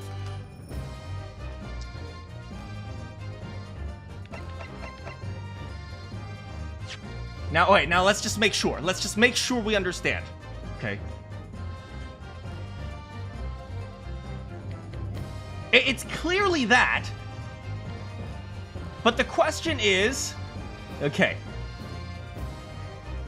The point that Dr. Scythe made it very clear just now that the point in which he stole Professor Hairbrain's and stabbed the victim was after the Grand Deception was set in motion. When the birdcage had fallen, or say, from the shape, equally, but for it to have been longitudinal is inconceivable, in which case he was standing up. Yes, correct. Okay, he was standing up. We've been under a great misapprehension here. What? What sort of misapprehension? You claim you were coerced into helping Mr. Drebber as a result of the note. You claim that you made changes to the scene of the crime. Correct. You claim that you authored a fake autopsy report to cover your tracks. But one of those claims is an out-and-out lie, because the question of what the bloodstain really tells us has only one possible answer, and the answer is she stabbed him and killed him. Now, the question is, how do I say that? I mean, how she stabbed him and killed him has nothing to do with the stabbing of the victim. Which part is a lie? The stabbing of the victim. She did stab the victim, but she stabbed the victim in a different way. So the question is, when they say the stabbing of the victim was a lie, are they saying he was never stabbed, or are they saying that when it was stabbed is a lie? Do you guys see my problem? Do you guys see my problem right now? Okay.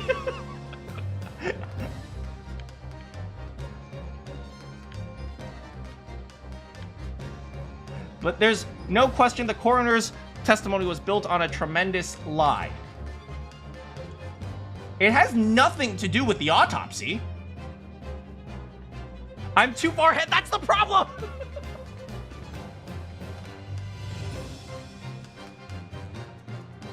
Okay, the autopsy report. The autopsy report. The autopsy report is... Wait, is the autopsy report even fake? Odiasmin. Time of death. Hemorrhage to the wound. Hemorrhage of a wound to the chest that pierced the heart. I mean, this is a fabricated... It's fabricated to an extent. It's like, this is both true and a lie at the same time. Do you guys know what I mean? Do you guys... It's clearly both true and a lie at the same time. Because it is true that he died from this hemorrhage.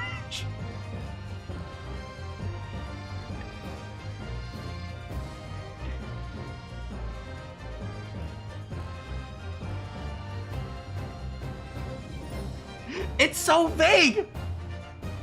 Okay, but I'm gonna... Okay. Okay.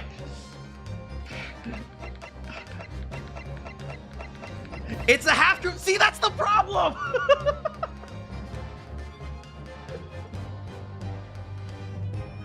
Thanks for coming, Basilisk. Okay, hear me out.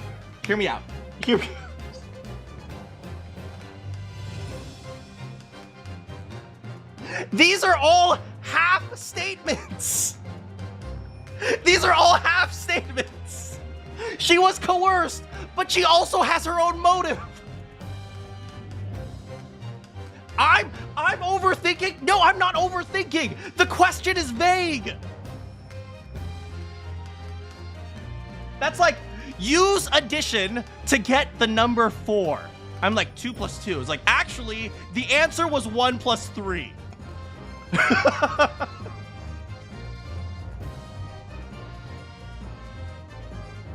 No, I gotta figure this out. Alright, it wasn't that she was coerced.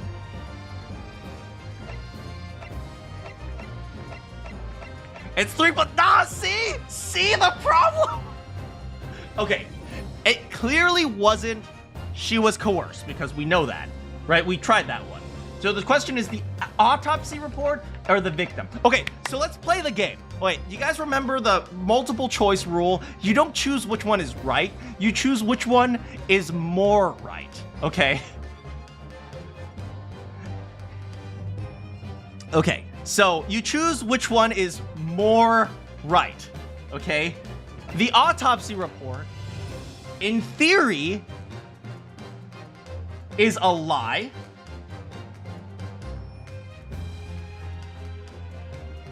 Which part of Scythe's story is shown to be a contradiction in her testimony? The autopsy report is shown to be a lie by the contradiction in her testimony.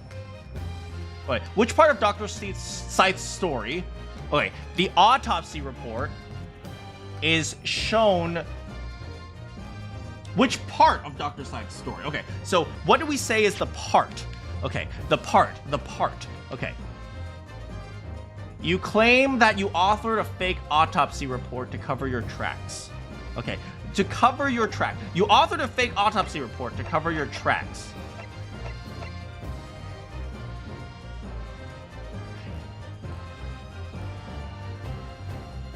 Okay, you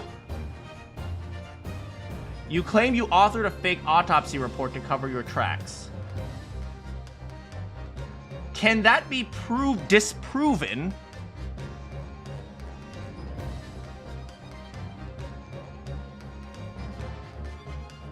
All right, let's check. Okay, her story is this. the point in which she stole Harebrain's screwdriver and stabbed the victim was after the grand deception was set in motion, when the birdcage had fallen below. From the shape of it, it's clear that the birdcage would have fallen in the side after the 30-foot drop. But she stabbed him while he was standing up.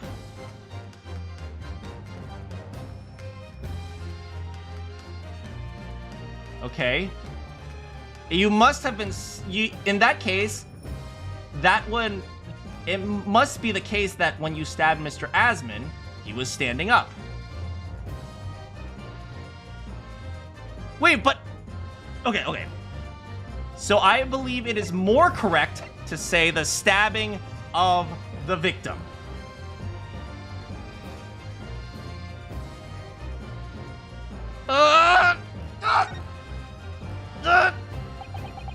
The answer is very simple. If you consider... The answer is very simple. The answer is very simple. The answer is very simple!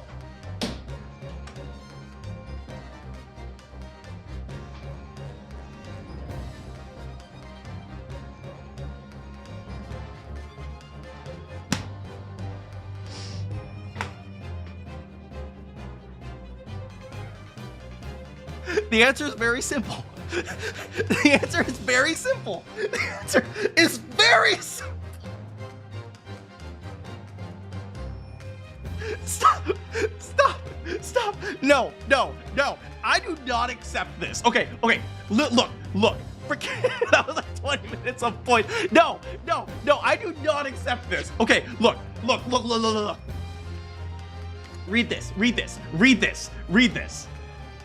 It must have been the case that when you stabbed Mr. Asman, he was standing up. They already established that it was a lie. So, are you telling me that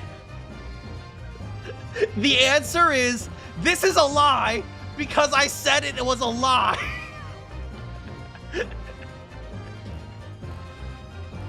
This is a lie because it's a lie.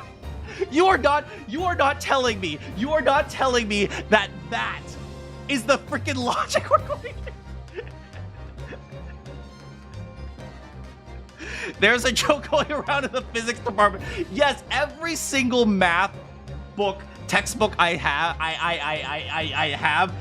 there's like a proof, and every single proof that says, clearly, this is the case, and you're not. No, I'm not wrong here. You're wrong.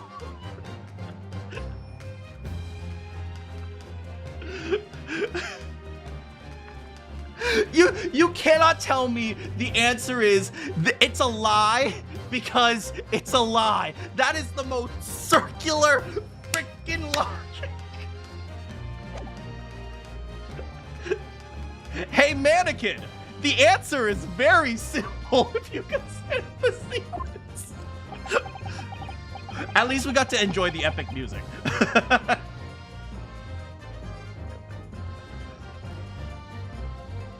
She said she stabbed him lying down. Ergo, her testimony about stabbing him while lying down is a lie. But we already established that! Everyone should already know! No, there's no way. I feel like, am I taking crazy? I am taking crazy pills here.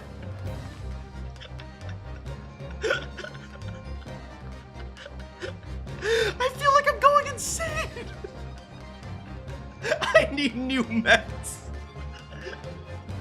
If when the victim was stabbed, the blood from the wound seeped downwards, we can be sure that the victim must have either been sitting or standing upright.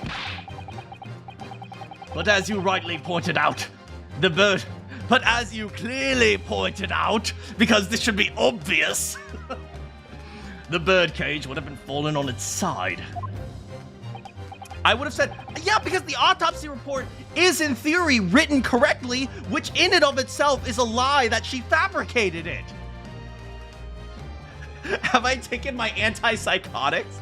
The autopsy report actually makes sense, because by saying it was a lie, that is in and of itself a lie, because the autopsy report is actually correct. He did die of a hemorrhage. Which tells us that the victim must have been in the position of his own accord. Objection! It's impossible. The man was dead, remember? No. That's the misappre...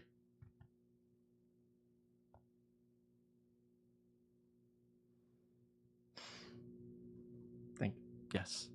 Yes. Could we have just said he wasn't dead? Wait, if the autopsy is right, it's not a lie, but she said the autopsy was a lie. That in and of itself is a lie. The lie is that it was a lie. Do you understand?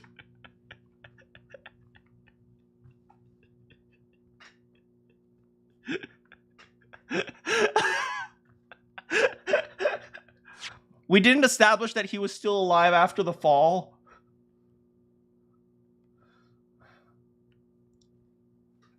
You must have stabbed Mr. Asman. When you stabbed Mr. Asman, he was standing up. But no, he was dead. He was dead. He was just standing up while dead. No big deal.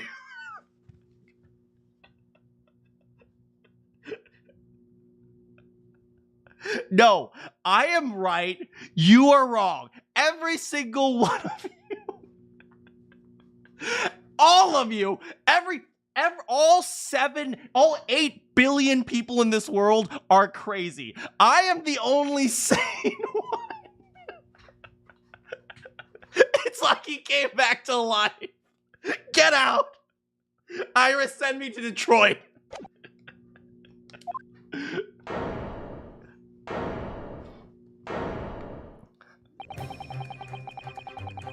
Hold on. I'm not a grandpa. Get out. Okay. I just need to rock out a little bit. I'll be good.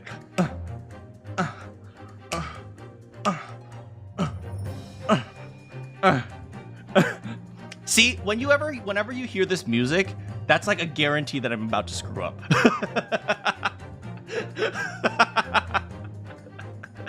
You're sending me to Big Top, no. And sick moves. When the birdcage fell from the stage into the void below, it must have hit the ground with considerable force. I haven't even said hi to Mystery. Hello, Mystery. Oh, he's coming. He's coming out.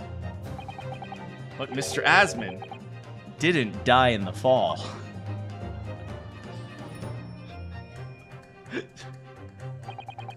He probably lost consciousness for a while. But when he came round, he got to his feet to climb out of the cage. Do you know what I would have loved in this animation? Out of nowhere, you see Dr. Scythe just ninja flipping to stab him.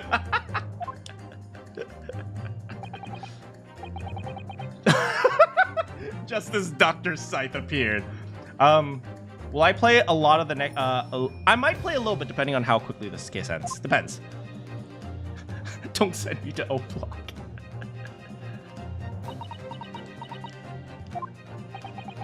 If the victim was in fact alive at that point, it changes everything.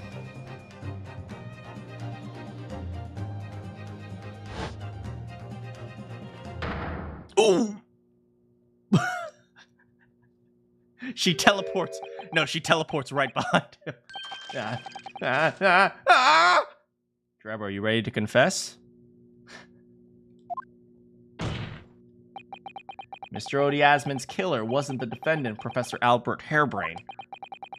Nor was it the mastermind behind the stage trickery, Mr. Enoch Drebber. It was you! Dr. Courtney Scythe! Let's go! Da-da!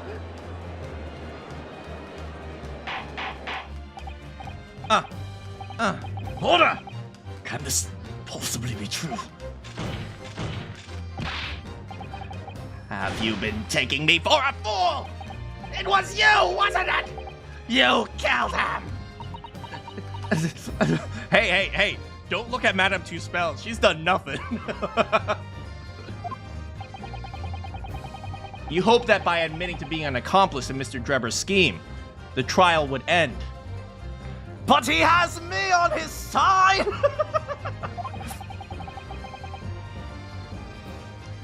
Before you were accused of a far worse crime. Cold-blooded murder. Oh, dude, shut up! You're so desperate now, you're making all this up! As if I would do something like that! Objection! I assure you, the defense is not desperate, Doctor. Mr. Naruhodo has established the facts using evidence and logic alone. Ha! Logic! Don't make me laugh. Sadly, your logic has a gaping hole in it.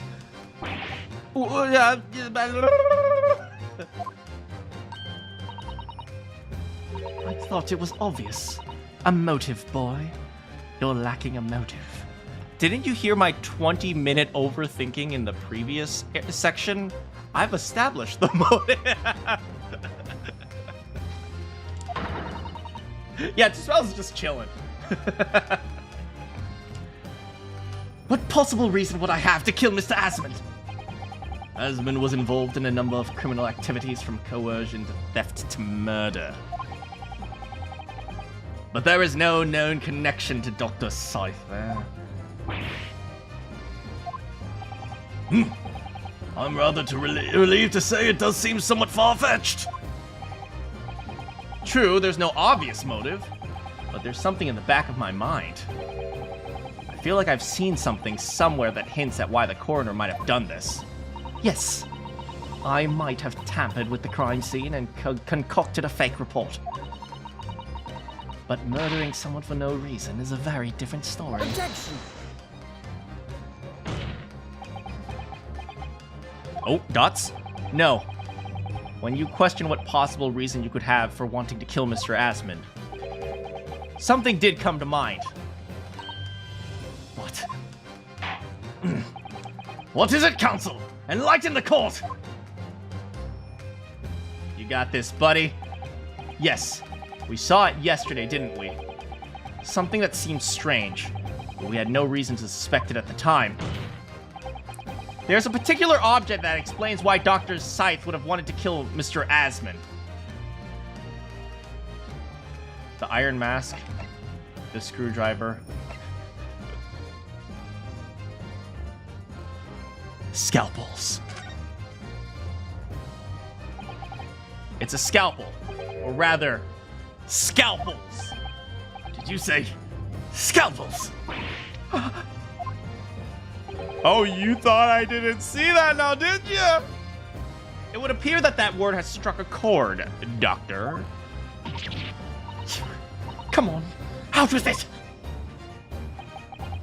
It was yesterday, when we visited your laboratory. We were gathering illegal evidence. Look at this big, thick book here. Ah, it appears to be an accounting ledger. It's a record of the forensic investigation team's spending. Oh? What is it? It's clear the team purchases various equipment and supplies on a monthly basis. Well, one entry seems strange. Really? In what way? They're buying 500 scalpels every month.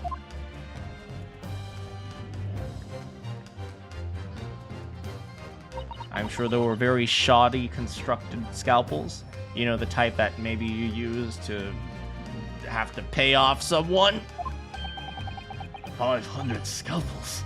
A month! That's a lot of bodies! At first, I wondered what on earth you could be using that many scalpels for. But actually, I realize now it's the scalpels. It's not the scalpels themselves that are significant. It's the money disappearing every month from the department's accounts. Asmund's criminal organization relied heavily on extortion for its funding. tracing the money from the forensic investigation team to account to find out where it was going would be extremely straightforward. Ooh, up top, boy! Oh! Uh-oh, you're not gonna ooh-woo your way out of this one! 10 years ago, when Mr. Asman was still a journalist and wrote this article about Mr. Drebber, he may well have stumbled upon information as he was researching the story. Information relating to Dr. Scythe's darkest secrets. I realize that just keeps changing from Seath and Scythe. Dr. Scythe. He would use to rack money from her for the next decade. Dark. Good lord, you mean? This is why you don't fabricate autopsy reports. I don't know what happened on that night of the execution 10 years ago, but clearly the opportunity to rid yourself of that menace was a bit too tempting for you to pass up. Or update. Uh-oh.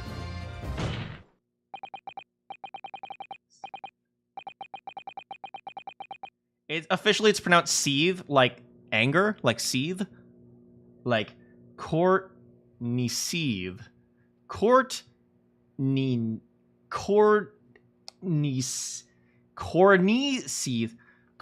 I can't figure out the pun. So in the end, you weren't really coerced at all, were you?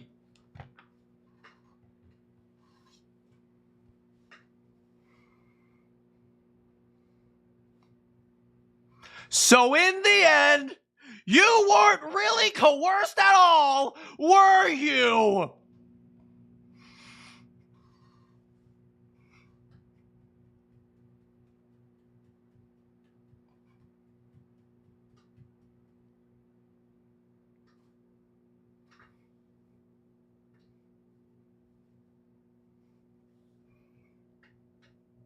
So in the end...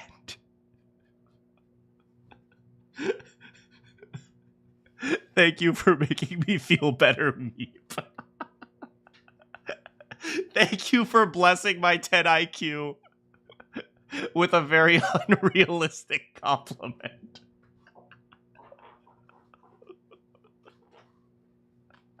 You did it entirely of your own free will.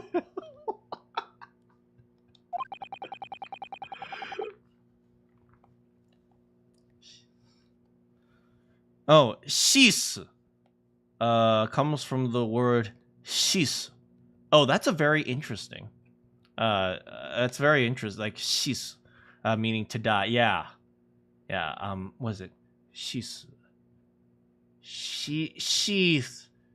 I mean, I guess using shis instead of shinu makes more sense because it also sounds like an English name. I don't know. I'm just random thoughts.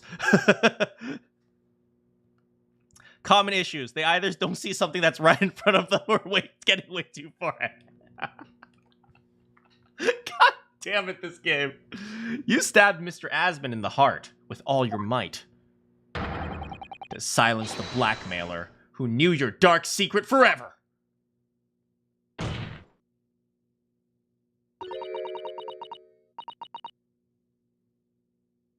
Oh, she's actually shaking, man. You'll never understand. None of you. I mean, to be fair, she was probably ordered to do this, so... I mean, can we use the excuse of she was just following orders? I don't know. I really don't know, to be honest. She is another victim, that is fair.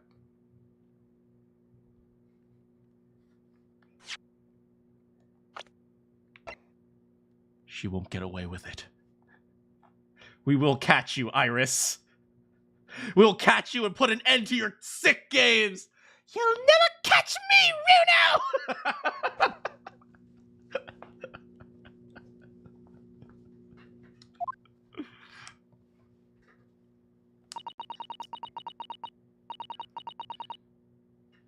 What we've had to keep uncovered up for all these long years.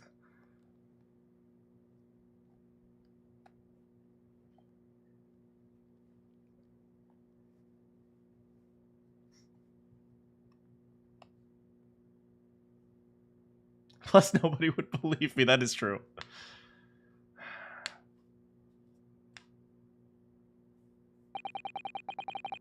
Already clocked Iris. I will say this. Okay.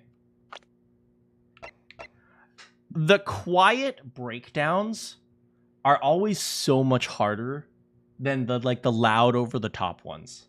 I loved watching what's his name? Spoilers for Apollo Justice. I loved watching is it not Clavier? Christoph. I loved watching Christoph break down. That was so fun. That was so freaking fun. Right? Do you know what isn't fun? Watching people realize that their life has fallen apart. That is not fun. I did not enjoy watching Acro break down, man. Spoiler for another game. But I did not enjoy watching Acro break down because his breakdown was just, I have accepted that my life is over.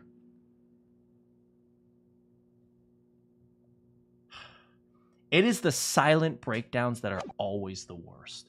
Because they are not fun, they are just sad, man. As very little of the machine remains after it was ripped apart by the bomb. The truth of this case can never be properly established. Or Godot. Godot was hard, man. Unless you speak out. And if you decide not to, it's very possible that Courtney will escape punishment for her crimes. Please, sir, own up to what you've done and tell the court. Tell them the truth about what happened. 10 years ago, you told the truth, and you were robbed of a bright and successful future as a result. Why'd you have to put it like that, man? I can certainly understand your bitterness and your consternation now. However, this is surely the chance you've been waiting for, to sever the hold that the fates had over you all these years.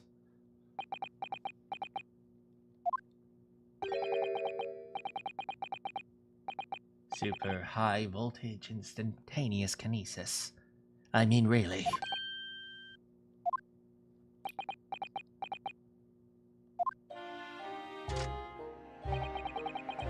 It's the addle-brained mock scientists that are the worst, you know. They don't recognize the fact that they don't have talent. They can't even get that right. As awful as it is to say this, I understand the bitterness that he feels, man. To have everything taken away from you, and then seeing people who have no idea what they're doing take that, get to succeed. As awful as it is to say, oh, they're dumb, I after 10 years of bitterness, I don't hold that statement against him. And so they end up chasing impossible dreams, having unbridled faith in their abilities. They go on and on about their wonderful hypotheses. Their stupid eyes shining like a little child's. They make me sick. I can't abide their foolishness. Careful, Mr. Drebber.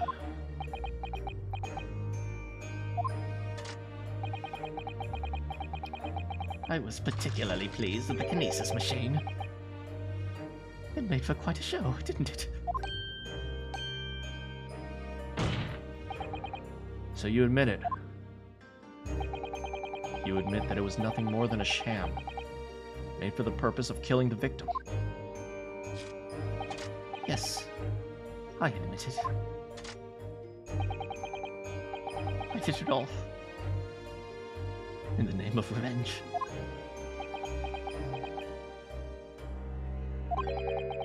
The Revenge for the future that Mr. Asmon's article had deprived you of 10 years earlier.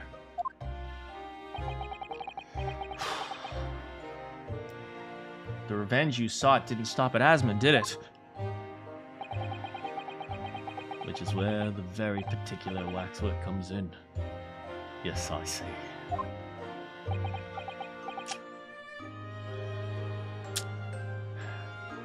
I cannot actively say that he doesn't deserve punishment, because he clearly does. But I can also say that I cannot help but wish he had a better life, man. Good voice, thank you. If this, yeah, these breakdowns destroy me, man.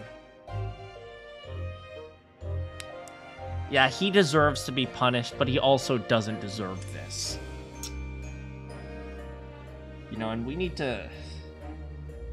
You know, I always have the belief, maybe it's a little bit overly philosophical for an Ace Attorney game, but I always have the belief if we don't understand why people do the things they do and have some understanding for them, we can't ever stop them. So...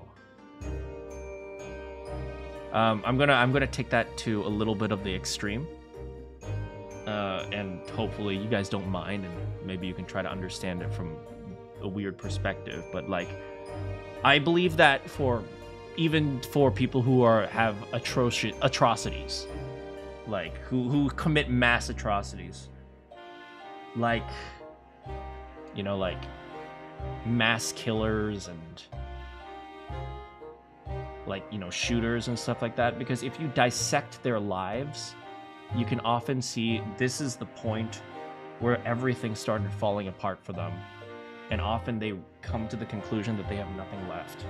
And, you know, I always struggle to say that. I want to say it in this particular context because there are, you know, a lot of people, they'll say like, oh, how dare you feel sympathy for these types of terrible people. It's like, do you really feel sympathy? Yes. Yes, of course you have to. You have to understand them, man.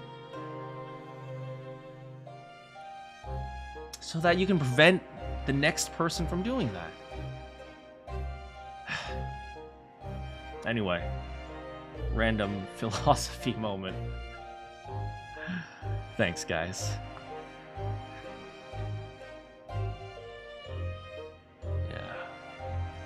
Thanks, guys. Man. Big, strong man. I'm a big, strong man. D. Vasquez does hit very hard, too.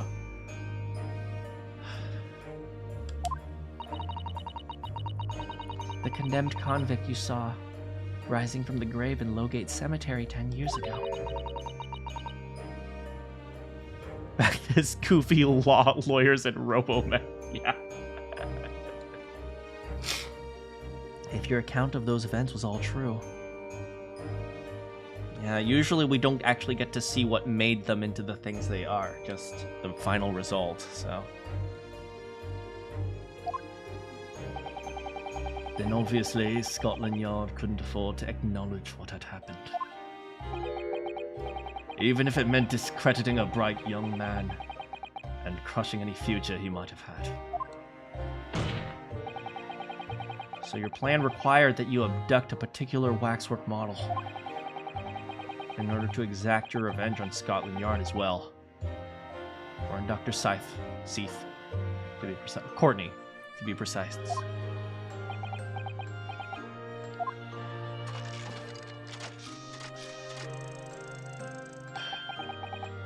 It was a year ago when I learned to cha-cha real smooth.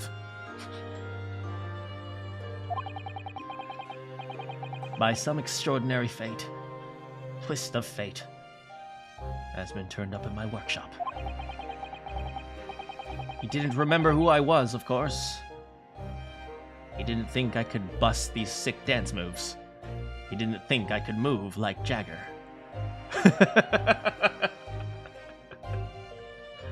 He just wanted to employ my services as an engineer. And he happened to have a paper with him. An article on the front page caught my eye. Objection, he clearly never lost his moves like that. About the coroner who handled the bogus autopsy, being appointed head of a new forensic team. When I learned that news, my cognitive prowess started to devise the plan. What a horrid tale. He robbed me of my future. He became a cyborg to reclaim the move. You guys are making me laugh at a sad moment. God damn it. So I wanted to use the man's own wiles against him. For revenge. And have that rotten Scotland Yard eating out of my hand at the same time. I wanted them all to suffer the same humiliation I had to suffer!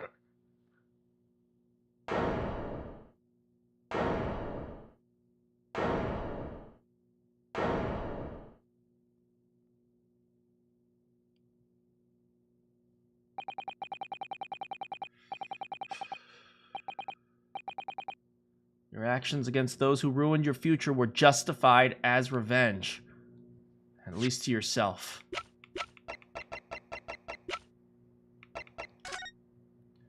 Yeah, 10 years ago, he still had the black monocle, but he hadn't fully become Jagger yet. He didn't have the rotating second glass.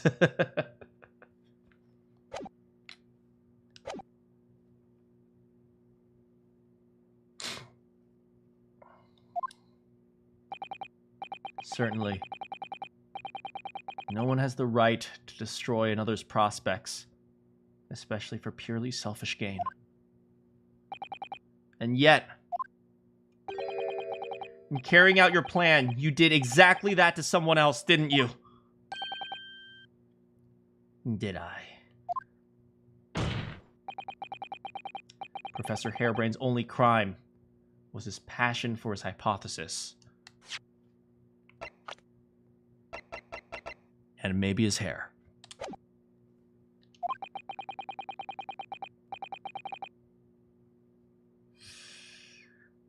Man. Yeah, I agree. You know, I understand the desire for revenge, but you know, what do we call it? The cycle of hatred, or a cycle of vicious cycle, or whatever it is, right? People do the exact same thing when they're looking for revenge, right? Man. Moral of the story, you're dumb. I don't think it's obvious that maybe he's missing a few fingers. Maybe not the entire hand. A cyclical path, maybe? Yeah, whatever you call it. Cycle of revenge, vicious cycle, yeah. Cycle of pain, cycle of yeah, something like that. But you had the compunction. I have never used that word in my life. I have never seen that word used in a sentence in my entire life.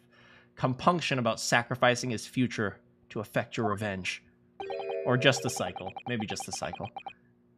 You knew that he would be forever branded a failure and a fraud. Hey, Ryunosuke, I'm going to be honest. He was probably headed there by himself.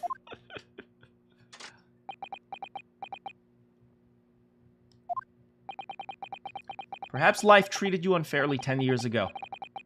Another's misconduct left your life in tatters. But remember this. Your own actions resulted in the exact same thing of another perfectly innocent young man.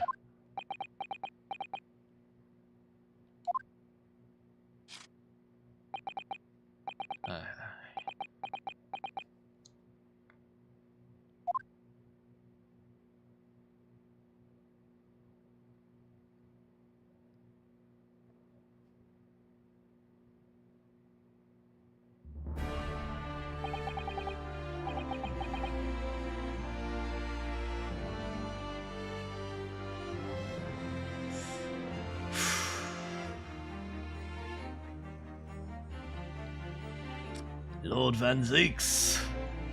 What of Dr. Scythe? Yeah. You know, maybe that's for the best that he can't defend himself.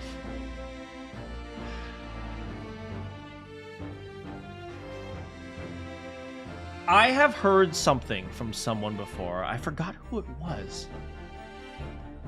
I think it might have been from one of my friend's dads. I think I've told you guys, one of my friend's dad was a detective. And, you know, he always said the worst villains are the ones that fight back. Because when they fight back, you have to apply force, if that makes sense. Oh, hey, Balroth, welcome to the sad conclusion of this trial, man. Yeah, but, yeah, it's... when the villains fight back, you have to apply force. And so it's like, kind of like when you see someone break down, it's like, yeah, in this game, when you see someone break down, it's fun. At the same time, it's like, you have to continue to destroy them more and more and more and more until, like, they are completely gone. It's like, sometimes you just wish they would accept defeat so that they can just reflect on their actions, you know?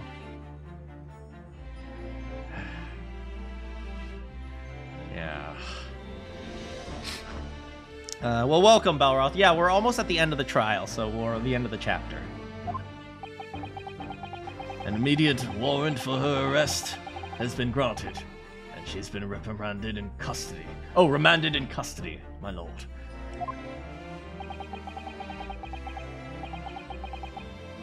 Yeah, you have to completely and utter... Yeah, that's the only way to stop them. You know, it's like, if a criminal surrenders, you can send them to jail, but if they fire, you have to kill them, you know? It's the same thing in every single case.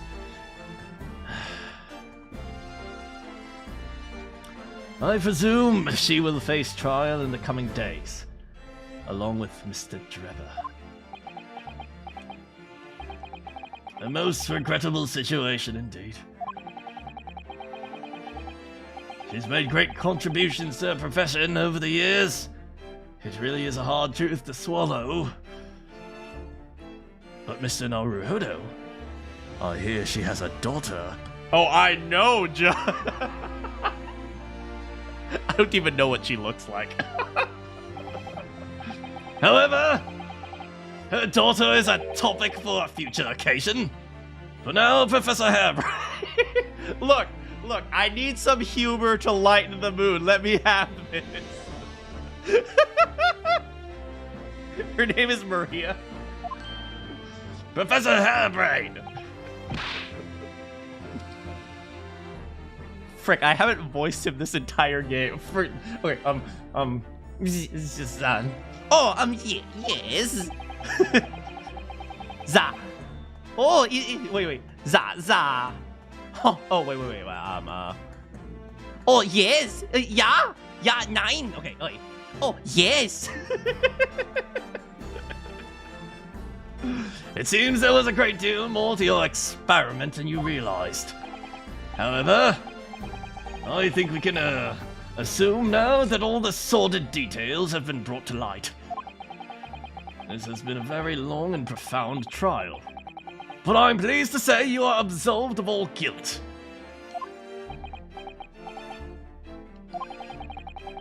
This whole experience has taught me a great but painful lesson. I mean, this dedicated scientist, this devotee of natural philosophy. I've been selfish and self-centered above all. A fool.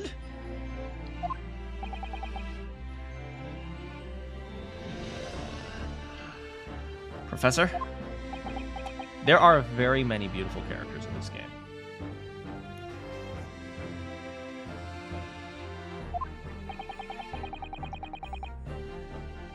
I've spent my life thinking of nothing but my research. Misguidedly believing that I could do whatever I set my mind to, despite my lack of talent. Oh, don't say that.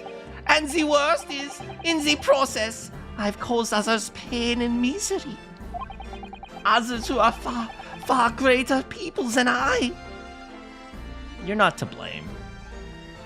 Buddy, Man, this must suck, man. I don't think you're untalented, man. You're you know, if you've made it this far, you're not bad. Let's be real here. No, Professor. That's not true. That's right. Defend your boyfriend, according to juror number 2. What? Don't tar yourself with the same brush as Trevor. What happened was his doing and his alone. This outcome is his fate, not yours. You're not to blame in any way. My love. Lord Van Zeeks. Juror number 2 is like, I need to get onto AO3. And the derision with which he referred to you earlier, calling you a fool. Talentless, even. The man has no idea. She will be the inventor of AO3. God dang it. To believe in yourself and work your fingers to the bone to realize your dreams. That's laudable, not laughable. Laughable. No one has the right to deride another for such choices. Oh. Thank you, Baroque. So, ladies and gentlemen. She's just drawing pictures of them now. So, ladies and gentlemen of the jury. Yes, my lord. It is this court's expectation that you will find the defendant not guilty of the charge of which he stands accused. I presume there are no objections. None from me, my lord. What? Did you say something? Sorry. And then he held his fluffy hair. Wah! The trial has made me think, but this is the right decision. Wah! It's all been proven methodically and rigorously. I have no misgivings. What's that? He's done, is he? It's all over? I'm going to eat Colonel Cobb now. I don't know what's become of the yard these days. In my day, we had to win over the people. I walked over 20 miles an hour just to say hello to everyone on the street. But it was a grueling job. Every single day, whether sleet or snow, sometimes it was so hot I couldn't even breathe, but I continue. Very well. In that case, I hereby pronounce the defendant not guilty. No fireworks. You guys remember what happened with McKilden? No, don't set the court on fire. Juror number 5's name is like Connie D. That would be great. Celebration. It's over. That was some trial.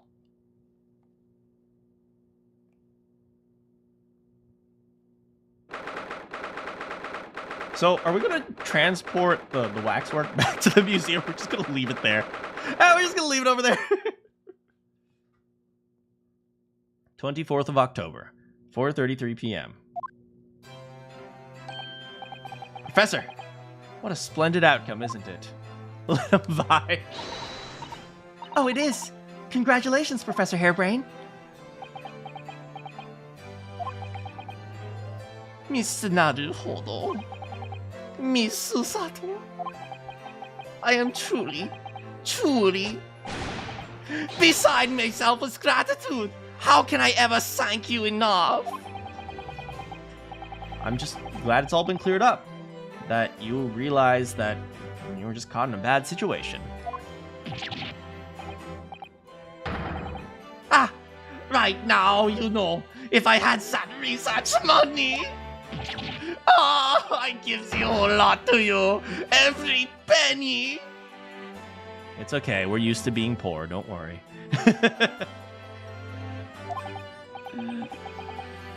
Oh, man. That's very kind, but just a student. We don't need any financial reward. Your acquittal is more than enough. Sholmes is going to jump in and is like, what are you talking about? Oh, we need the money. Oh, dear. Oh, what can I do? How about this as a memento? The paper about my hypothesis. He published his dissertation. By the way, for those of you who've never been to, like, never seen, like, graduate studies, you actually do that. You're the paper that you graduate with, your dissertation, you actually publish it in a book. My dissertation is actually somewhere in, like, the National Library, or like or whatever, like the something American National Library or something. I guarantee you no one's ever going to open it up. I want to go to that library, look for my dissertation, put like $20 in there and just put the book away and come back 30 years later and see if the $30 are still in there. What did I research? I researched on speech applications for machine learning, specifically for like education stuff. It's weird. Well, just as a memento, maybe. Thank you. You put $20 in, and you come back and it's $30 in. I've been wondering, Professor, what are you going to do now? Oh my, yes. Oh, yeah. What am I going to do? My hypothesis and my great machine lie in ruins.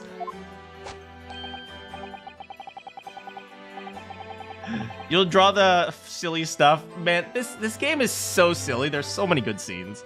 But still, it's been too long since I was last in London, so perhaps I'll enjoy some sightseeing. I must explore the great exhibit whilst I'm here too, and see if there is new inspiration. Oh yes, that's a wonderful idea. I can't allow that. Wow. Van Zeeks, you sounded just like Herlock Sholmes for a second. I get that a lot. Lord Van Zeeks, what are you doing here? Baroque. I'm sorry you had to go through that, Albert. Well, if I'm honest, it was terrifying. You were like a great demon beside your bench there, snarling down on your prey. You can snarl down on me any day, Van Zeeks. You're one of the few true friends I have. Wait, what? What? Actual, like, genuine intimacy? Like, not, like, fictitious fan fiction stuff, but he's actually saying, yo, buddy, what's up? Wait, really? I couldn't leave it to anybody else to handle the prosecution. Or the Did he just compliment us? I love you too, thank you, Van Zeeks. You are... I think of you highly as well. Sorry? Did I just hear that right? I always knew you had me best interests at heart. Don't worry. How about you show me around whilst I'm here? It could be like a date. It's been a long time since we left university. We have a lot to catch up on. Listen, Albert. In a few days, your acquittal will be made official. When that happens, you must head straight to Dover. I'll accompany you. You mean like the cliffs of Dover? What? From there, you'll cross the channel and make your way back to Germany. I've already purchased the tickets. He's making him run away from the Reaper. Do you really think the Reaper is going to come after him? He didn't come after Gina. I mean, I guess to be safe, right? But no. Hold on a minute, Baroque. Not worth the risk? I suppose so. We only have 2 cases of innocent people getting or non-acquittals getting away. One of them is in Japan. So he's gone. And the other one is Gina. Gina's just lucky, I guess. He ain't taking any chances with his BFF. Fair enough. No sightseeing, Albert. Give up on the idea.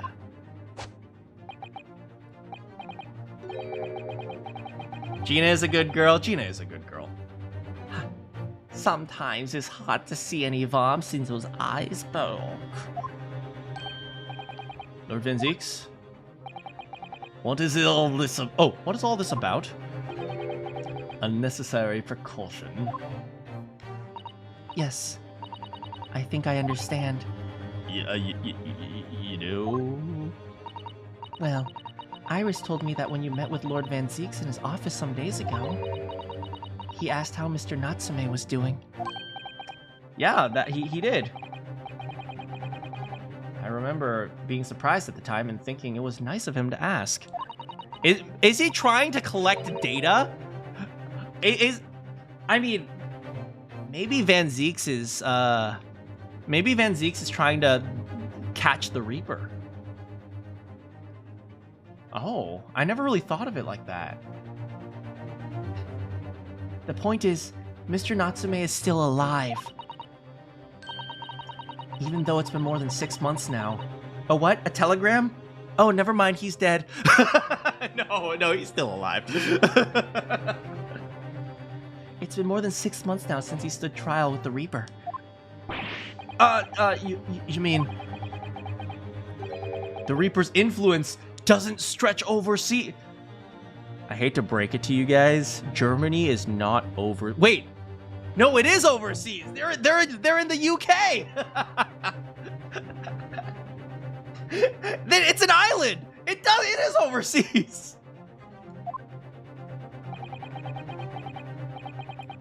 Galaxy brain geography. Look, Europe is all one blob, okay? He did say that he'd like to know who that is true. Because the Reaper is functionally a serial killer. The Reaper is probably like the worst serial killer they've had so far. Like, it's a Death Note moment, if you know what I'm saying.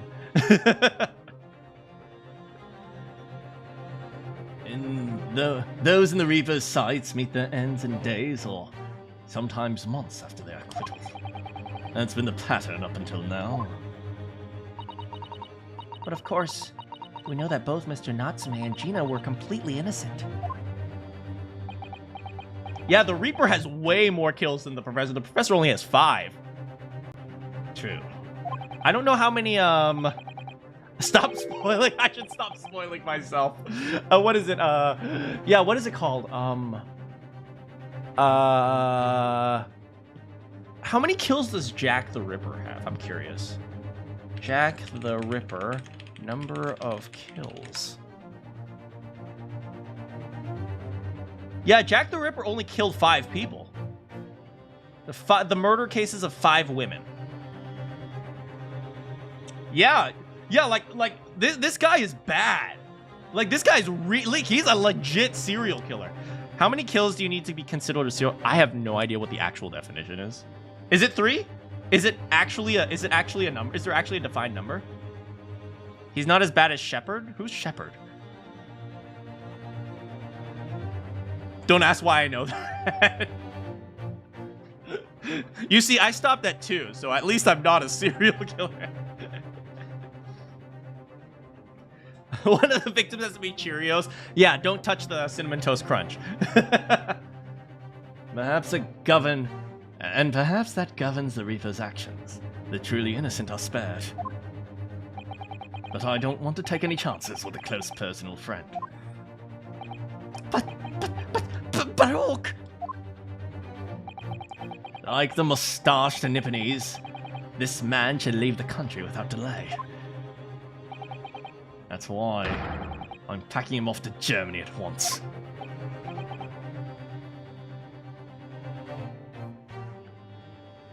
Oh, he's another streamer? I see. Right. Does your friend-shaped package get any say in that, though? Was this your intention all along, Lord Van Zeeks?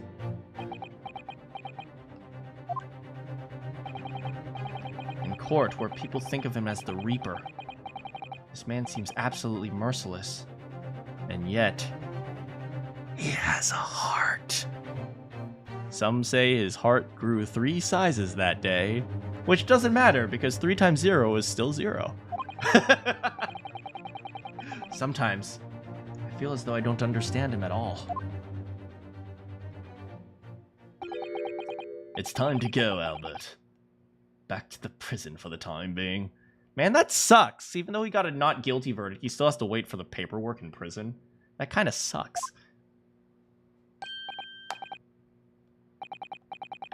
Ah, yes, all right.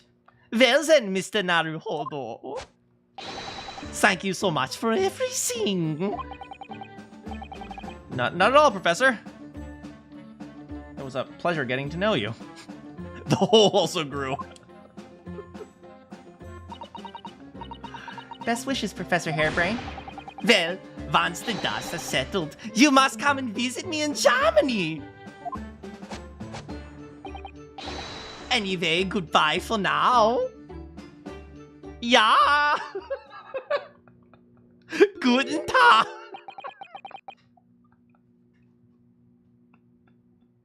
Guten Morgen. The Ace Attorney parody of A Christmas Carol. What would Van Zeek say for instead of bah humbug? Now, my Nipponese friend. Look up the pair torture. Maybe I will after I end this stream. I'm not sure I want to look up torture during the stream. Oh yeah, I thought you gone with your lover. I mean your friend. We have matters to discuss. Can you spare me some time? Oh, it's not over. I thought that was the end. At least my German isn't offensive. You want to talk to me? I'll be waiting in the courtroom. 10 minutes.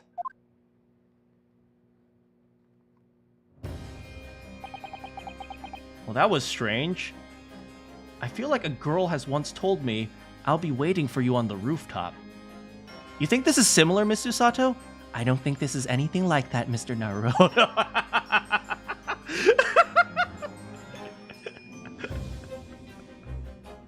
Well, that was strange.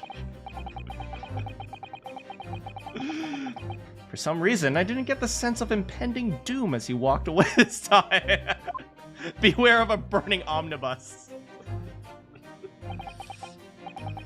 This is an omnibus, Mr. Naruhodo. Would you care to look inside? The Enigma. Barock von Zeeks. I keep calling him Baron von Zeeks. Why do I keep calling him Baron von Zeeks? Was there another character that was called Baron von something?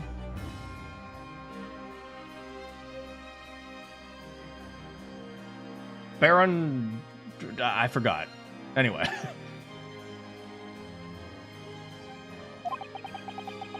The answer waits in the courtroom, I suppose. Really did live up to his name.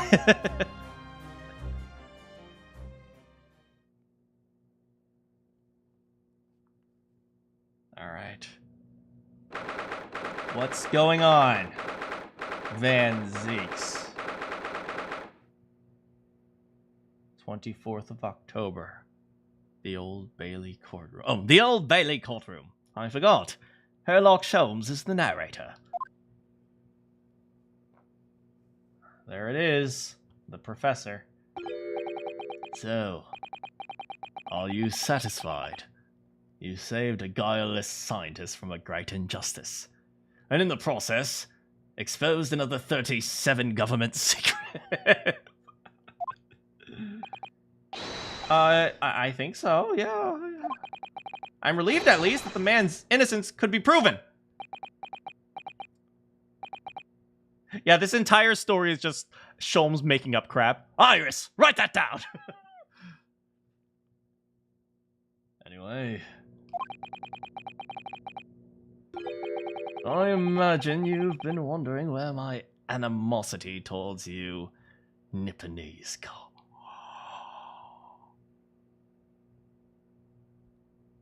Is the professor? Is he Jap?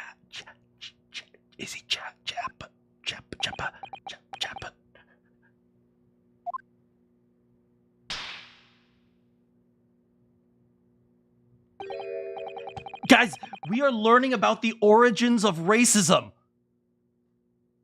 Well, I just thought you just didn't like me because I'm more attractive than you.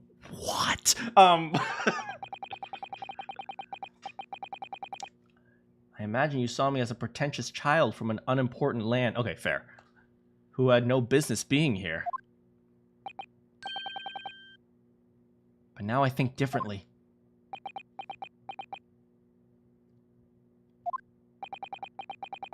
We've gotten enough friendship points. We get our free time event with Baron von Deeks. John racism. You clearly know our ways. So I would guess that some specific incident led to your thorough dislike of my race. Will you tell me what happened, please?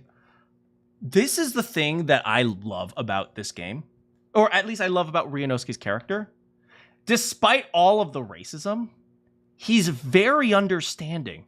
He's like, he literally just says, people aren't necessarily racist. They have really bad encounters with people. So I want to understand why you don't like us so I can try to understand you. That is,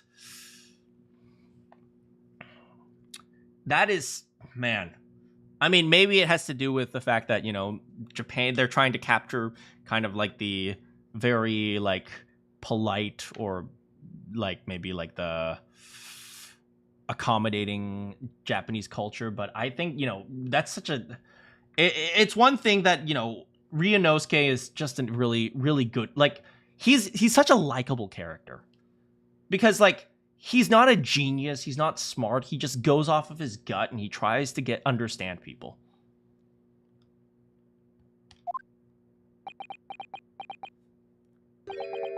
The professor.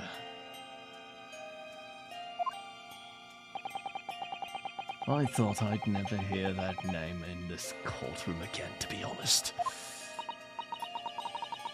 Took your brother's life. Clint.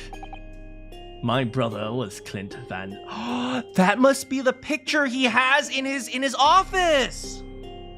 When we asked him about it, he just didn't respond!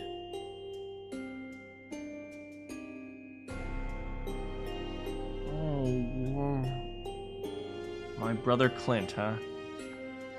My brother was Clint Van Sakes. 16 years ago. When I was just in my teens. He was already the director of prosecutions and a key member of the judiciary. I looked up to him. He was everything I aspired to be. Yeah, the only thing he said was that was not a picture of himself, but I think that was good enough to now I think I realize that was his brother, man.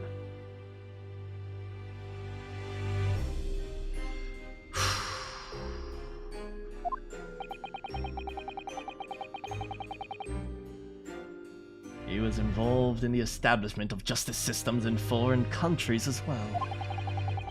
There were exchange programs between Britain and other nations too, to share his knowledge and ideas. Right, he did say, clearly Baroque made the artist paint him to be more handsome. I remember something like that.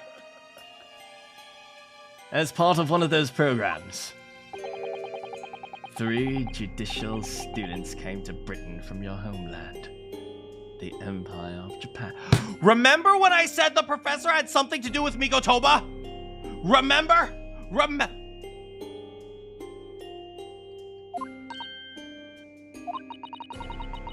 If it was 16 years ago, then one of them could have been my father. Of course. I remember Dr. Mikotoba well. I had no idea. I was a minor at the time, training at the prosecutor's office. That's right, big brain time. One day, Clint introduced me to the 3 visiting Nipponese. So you've actually met my father. They were both professors, god dang it. He and his colleagues were polite and amicable. They were adept at their work and exacting in their standards. It was my first encounter with the Nipponese spirit, and it made a very great impression upon me. But 6 years later, that's when it happened. The investigation was going nowhere. There were no suspects even, just an ever-growing list of victims. And in the end, my brother became one of them. The last, in fact, before the case was finally resolved. Did his brother sacrifice his life to catch the professor, maybe? I'm sorry, Lord Van Zieks. Truly. Clint was always ready to put his life on the line. For justice, anyway. You know, Van Zieks doesn't seem to be the type of person to, you know, like, spill his guts, so I'm wondering where this is going. He wouldn't have wanted it any other way. He lost his life to the killer. But it was his victory in the end. For me personally, though, it was a great loss. I found myself in a very dark place indeed. When I finally found out the killer's identity.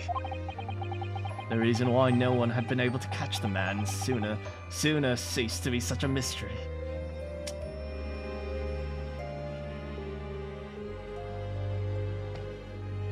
They didn't catch the professor because he had diplomatic immunity.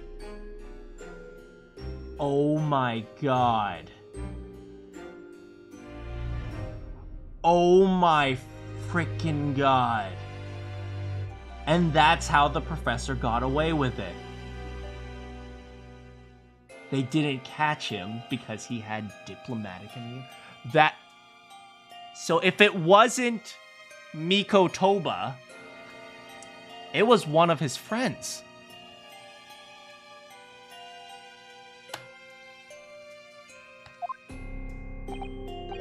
He'd been hiding in plain sight all the time. In plain sight. Are you aware of the political events 10 years ago?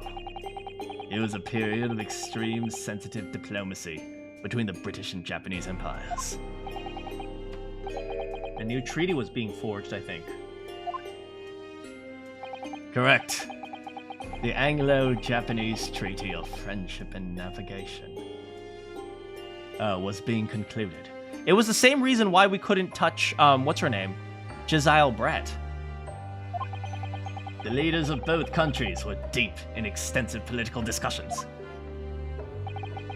Which is why this particular killer's appearance in court was conducted as a closed trial. If the British publicly had known the identity of the killer, the very one I simped for. Okay, look. She was cute. Okay, anyway. Not only would the treaty have been in jeopardy, but our own two nations could have very well ended up at war. A war? Between Britain and Japan? But that would mean the professor was...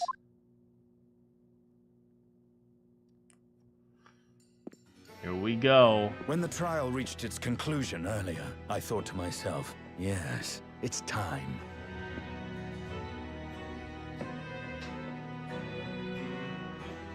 Time for you to come face to face with this hideous monster.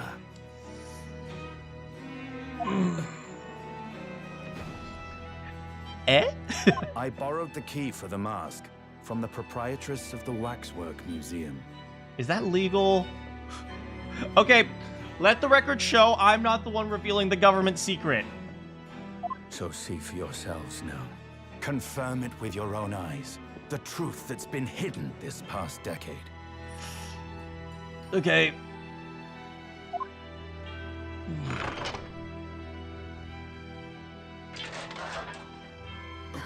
Oh my god, he is so Japanese. That's the professor? Yes, that's him. Until now, the thought never even crossed my mind. That the mass murderer, whose crimes shook Britain as never before, was Japanese. Wait a minute. That face. Meanwhile, Ryunosuke. Oh yeah, that's a pretty cool secret. Yeah, what do you think, Naruto? That's pretty awesome, huh? I feel as though I've seen it somewhere. It's strangely familiar.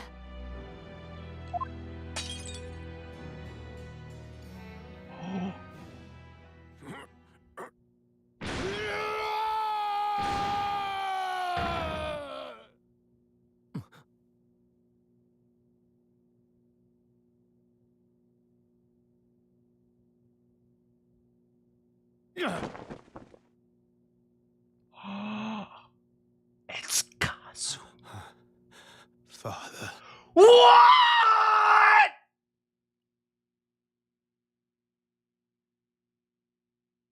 Well, damn.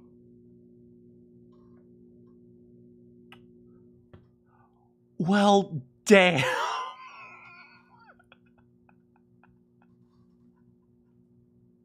Oh no! Oh no!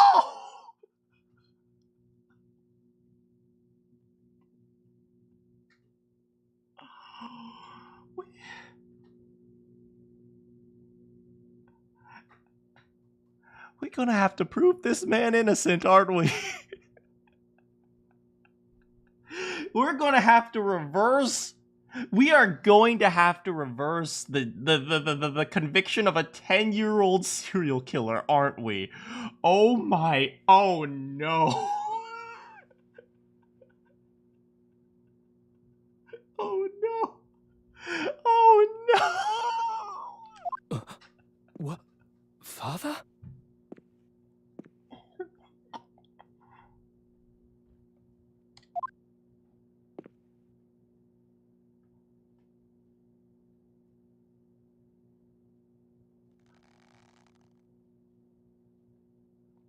Take it off.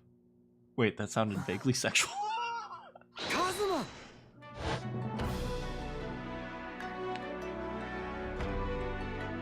My best friend, Kazuma Asogi. I don't know how to react to any of this. It's like, I guess he's alive! And his father's a serial killer! What am I supposed to say? Hey, I'm so glad you're not dead, by the way. Your dad's a mass murderer.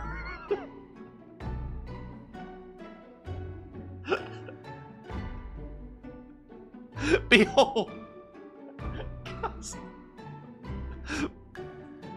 I am half waiting for Sholmes to bust in. He's like, ha! I got you! After a whole year, finally his memories returned. It's been a year?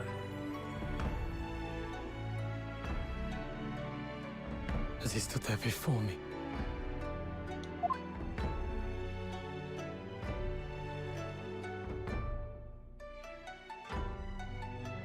Ryunosuke. Hey, what's up? I see we both got a change of clothes.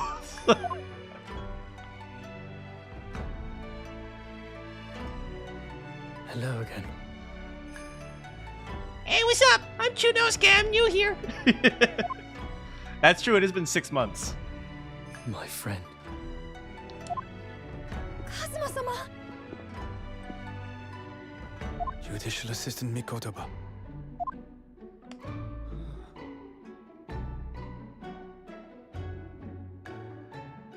It's been a very long road.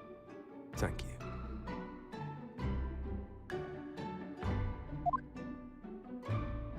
Thank you for guiding my friend here when I could not. It was an honor. Come on, Ryunosuke, lift your head up.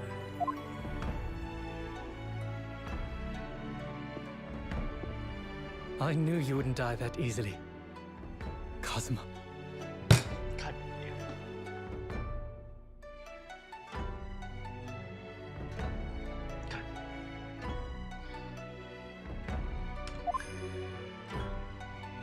I owe you thanks, too, Don't do this to me. for taking good care of that in my absence. Wait, who, Susato? What the frick, man? Oh, the sword! Oh, the sword!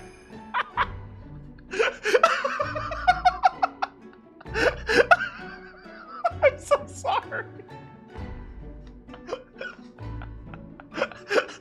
Thank you for taking care of that in my absence.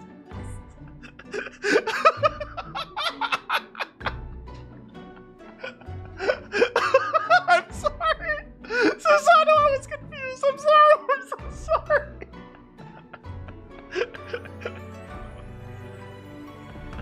I've got some major splaining to do.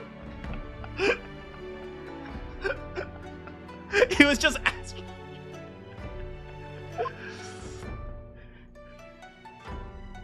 Karuma, the great blade of the Asogi clan, passed down through the generations. Holmes does not. That is true.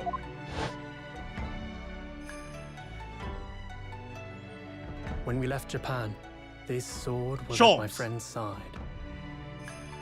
The Japanese man's katana is his soul, and he couldn't be parted from it. But then, when the incident happened,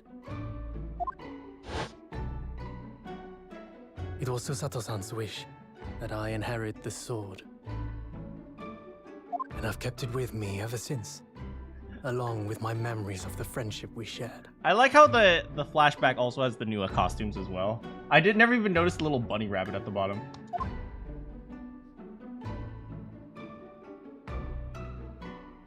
With this by my side, I always felt that you were watching over me somehow.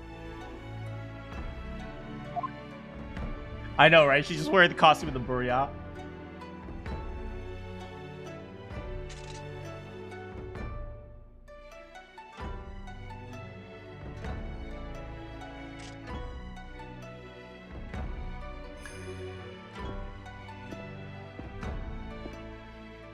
I've made it. At last. Father. Are you saying... Surely not. You mean, you knew all this time? I'm looking at it, but I still can't believe it. Is this the... do you think this is the thing? He came here to prove his father's innocence, or maybe he came to sever his ties with his father? This mass murderer. You guys remember he kept saying, like, I have something I need to accomplish or something. Now he's dual wielding swords. Wait, Kazuma, no! Kazuma, no!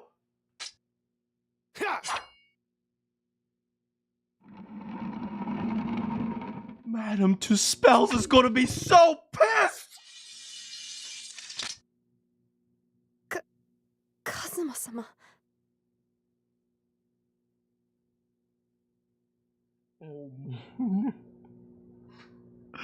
Oh god, I don't want to face Madame Two Spells now.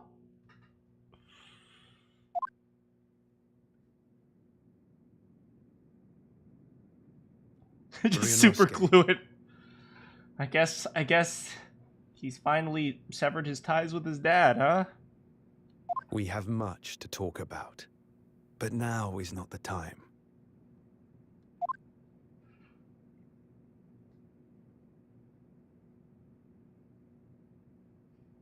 I'll be seeing you.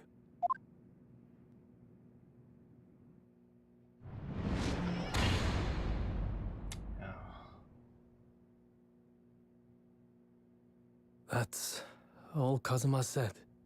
Hey, who was that guy? He was kind of a stuck-up jerk, huh? That's okay, you still got me. Freaking Ryunosuke. Before he turned and left us there, in the courtroom. Fun fact, the reason the 3D rigged cutscenes is because of budget. Right! The previous game had fully animated cutscenes. That's interesting. Still, I mean, it's I'm glad we get cutscenes.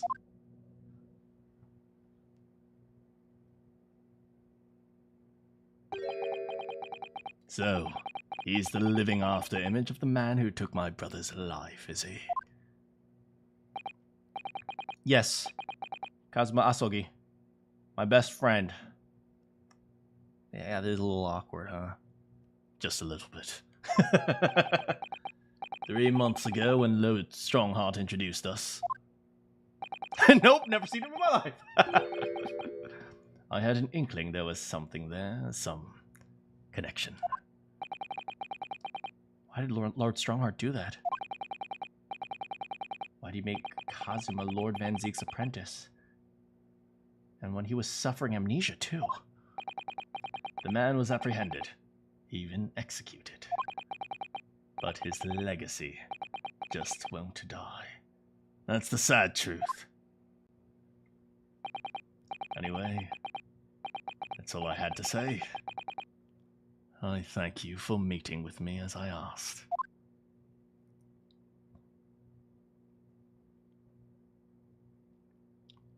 I shall return to the void now. 10 years ago, my grandmother took me to the railway station. Yeah, I mean, his amnesia does kind of make sense. He probably would have, suffered some brain damage in the process of whatever he went through. Baroque has to go.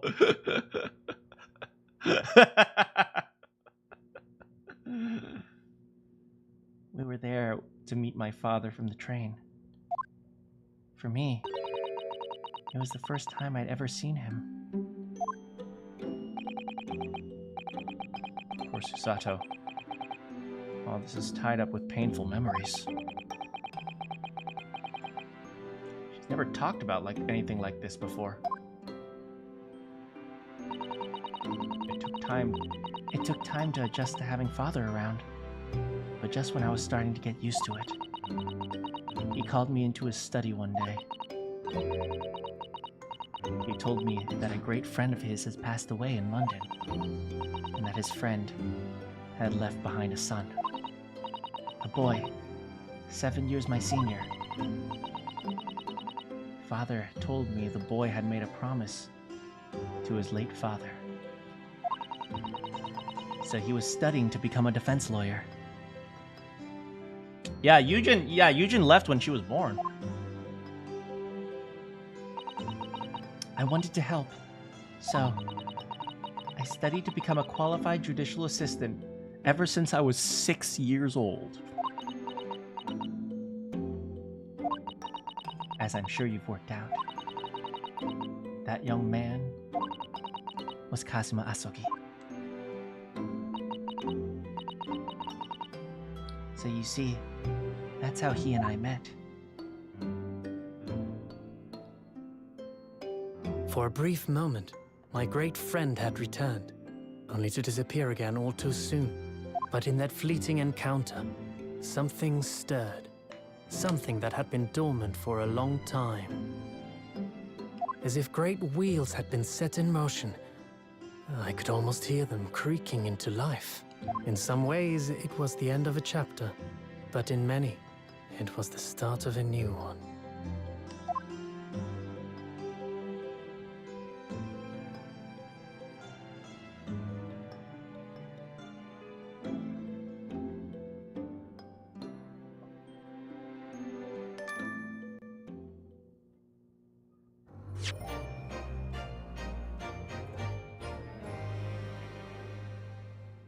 Will Madame Tuspells ever fix her waxwork? Find out next time. Thank you so much, guys. honestly, the real victim here was Madame Tuspells. Let's be real here. Have a great night, Kielma. Oh, that was such a good chapter. Oh my goodness. Next stream is probably going to be tomorrow. Either 4 o'clock or 5 o'clock Pacific time. Yeah, but yeah, this case was really, really good. But yeah, we're going to be starting the next case. My guess is that Jezal Brett will rise from the dead.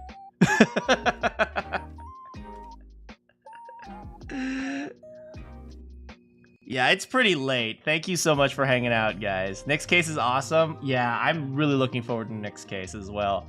I'm probably not going to stay for too much to chat today.